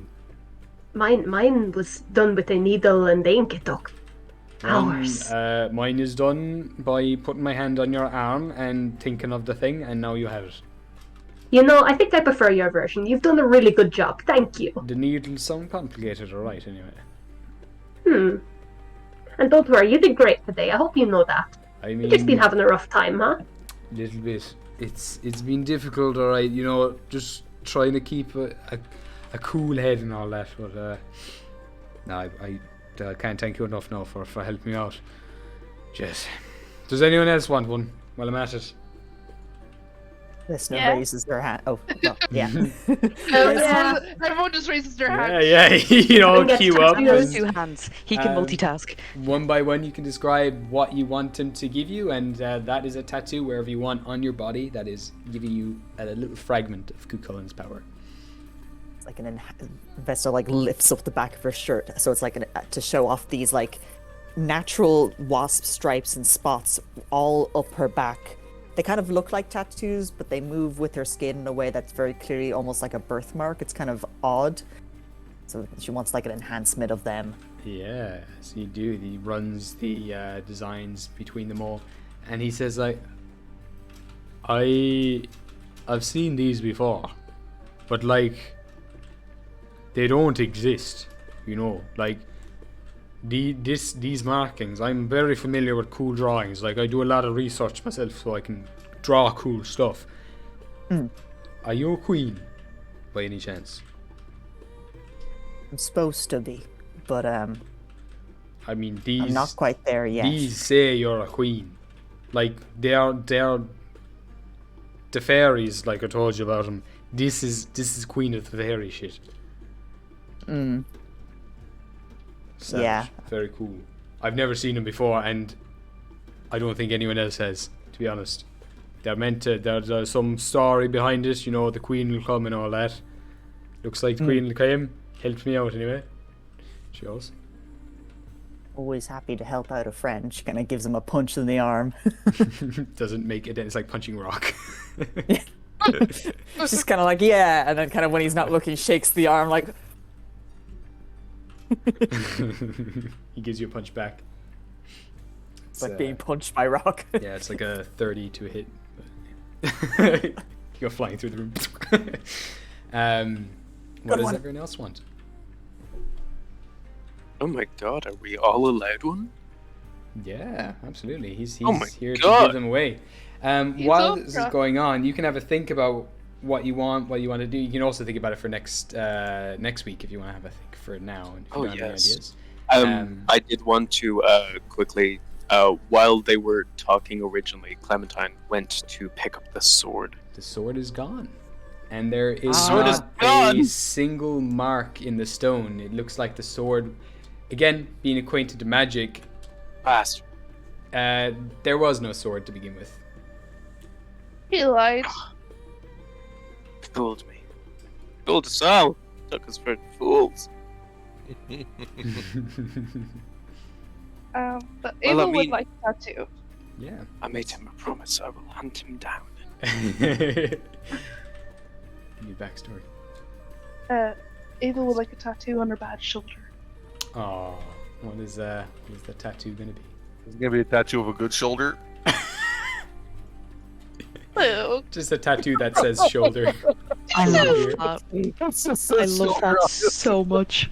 Oh god. Tattoo. The Or tattoo is one of the those tattoo that 3D says- hands. That's essentially Bronte did this to me. Bronte's work. Bronte was here. Bronte. Bronte was here. Bronte He hasn't said- fessed up. I know. I do actually know, but Bronte never fessed up. No. Oh, that's true. Yeah, True. she never did Yeah. actually. That's Yeah. It's one of those. I picture it as one of those like 3D printer pens, and he just fills in the shoulder. I believe what happened was Bronte was like You read Bronte's mind, right, when we were on the ship? That's all that Yeah. happened. This never happened since. You thought about it and it did not pass your mind again. It's okay, it's okay. I'm just waiting for the moment. So, Yeah, look, it'll come. It'll come. It's like, oh, I'm 2 gold short. Hey, Bronte. No, what is it? Remember when I took out of my shoulder? My shoulders worth 2 gold. But yeah, just, nice swirls. So, like, I don't get sad every time that I look at it.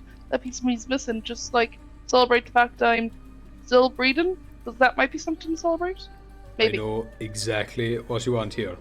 And he starts to form a bunch of shapes in a perfect circle kind of around, but within the circle there's this intricate design of it first takes the shape of a smiley face, but then slowly forms I will say into brain just went dead there in 2 seconds. Can't think of the word. Wow. Okay, there's just gone. There's just a thought that just disappeared from my head. God with the fairies. Eclipse. Sorry. It is an eclipse. Oh! Cool. That hits too close to home. There you go. I love it. I love it. Thank you. Thank you very much. Iridessa will begrudgingly walk up to him, and she'll turn around and the show lizard her- approaches.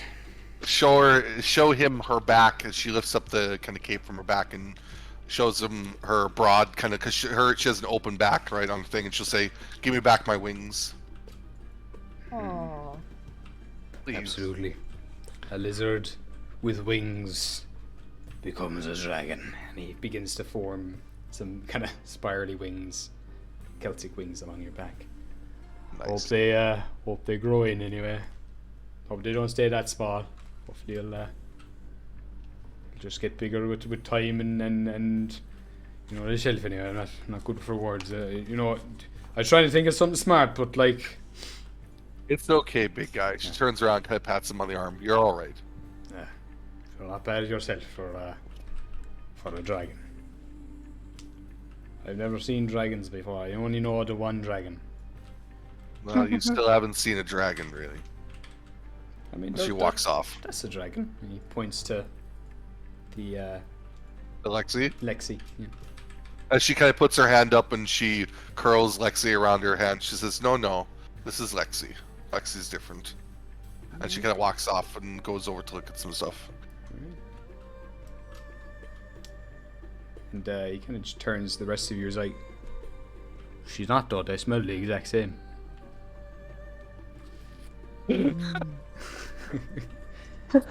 What does, I mean, I can't smell, so I cannot clarify nor deny that. That's right. Will I give you a nose instead, or nostrils? Tattoo nostrils on you. That could be cool. I didn't even think you can give me tattoos, considering that's a flesh thing, she says as she stretches her hands. Ah, fine, grand. I can put it on metal. Put it on whatever. Put it on that sphinx over there. Oh, she's going to put out kind of her hands, and she's going to say, "These have helped me create so much. I would love to even have just even a spark of your creativity on them." Right. So I've got to come up with something really creative here then. And he takes your hands and pulls them away, and there's just 2 very simple but very beautiful triscles in your palms. There you go. That means a whole lot to me, and hopefully means a whole lot to you. Knowing you, Thank you so much. I get a sense there's you, there's that guy, the other guy, Clunky, and who's the other one inside you? Did he just say who's the other one inside me? Yeah, at that stage he kind of opens Okay. a little door at the front of your Just chest making as well, sure. peeping inside. Sorry, just had to be sure I heard that Yeah, right. yeah, you Because I laughed. Throw him inside, like, chugging away on the wheels, like, "Oh shit, they found me!" Yeah, like I guess you could say she's within me. She's always a part of me. Points to each point on the triskel. It's like, so there's you, there's Clunky, And there's your one. You're one. You're one. Yarwan. For anyone who's She's- not Irish, there's the woman. Oh yeah. Yeah. Your one means that woman. That woman. You're You're one one. with the head on her. You're Oh one. yeah, you're one with the head on her. That wagon. Wagon. But yeah, she's going to really appreciate this. There you go. And she's going to look up at Clinky as well, and say, "What would you like?" Oh. Yeah. Clinky. I don't know what Clinky would want. Clinky puts out their hands too. He just grabs them as well and gives them the exact same, so you have these matching tattoos. tattoos. We're gonna do 2-hand high five. Very cute. Like, you can see that in your head, can't you? Yeah. Clinky and Tiki, the two-handed high five, and Clinky like reaching up, like, ah! Tiki reaching up. Ah! It'd be so brilliant. Because yes, we do make those noises. Yes, exactly. The little noises. Right.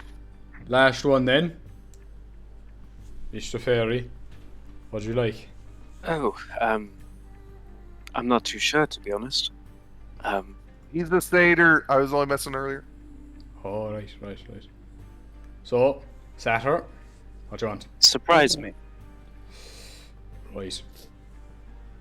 And he puts his hand on your chest and slowly pulls it away, and there's now just a heart. Oh, You're good, like. That's why he was scared of you. You're good. Don't forget you're good. That's all you need. You're well, good, Clem. I tried to be. And with that, you watch as each of your tattoos begin to move and animate. And these beams of green light begin to shoot across and connect to each other's tattoos, making this spider web between all of you. And the spider web lowers down into the ground, and you watch as it continues to push and warp the ground below your feet. And you now see this wormhole forming into the tile floor. Another ley line. Bye bye. And it is quickly closing. Go! Gotta go. Go! All right, you I all can hop tell in. What's happening? You all start rushing towards the ley line.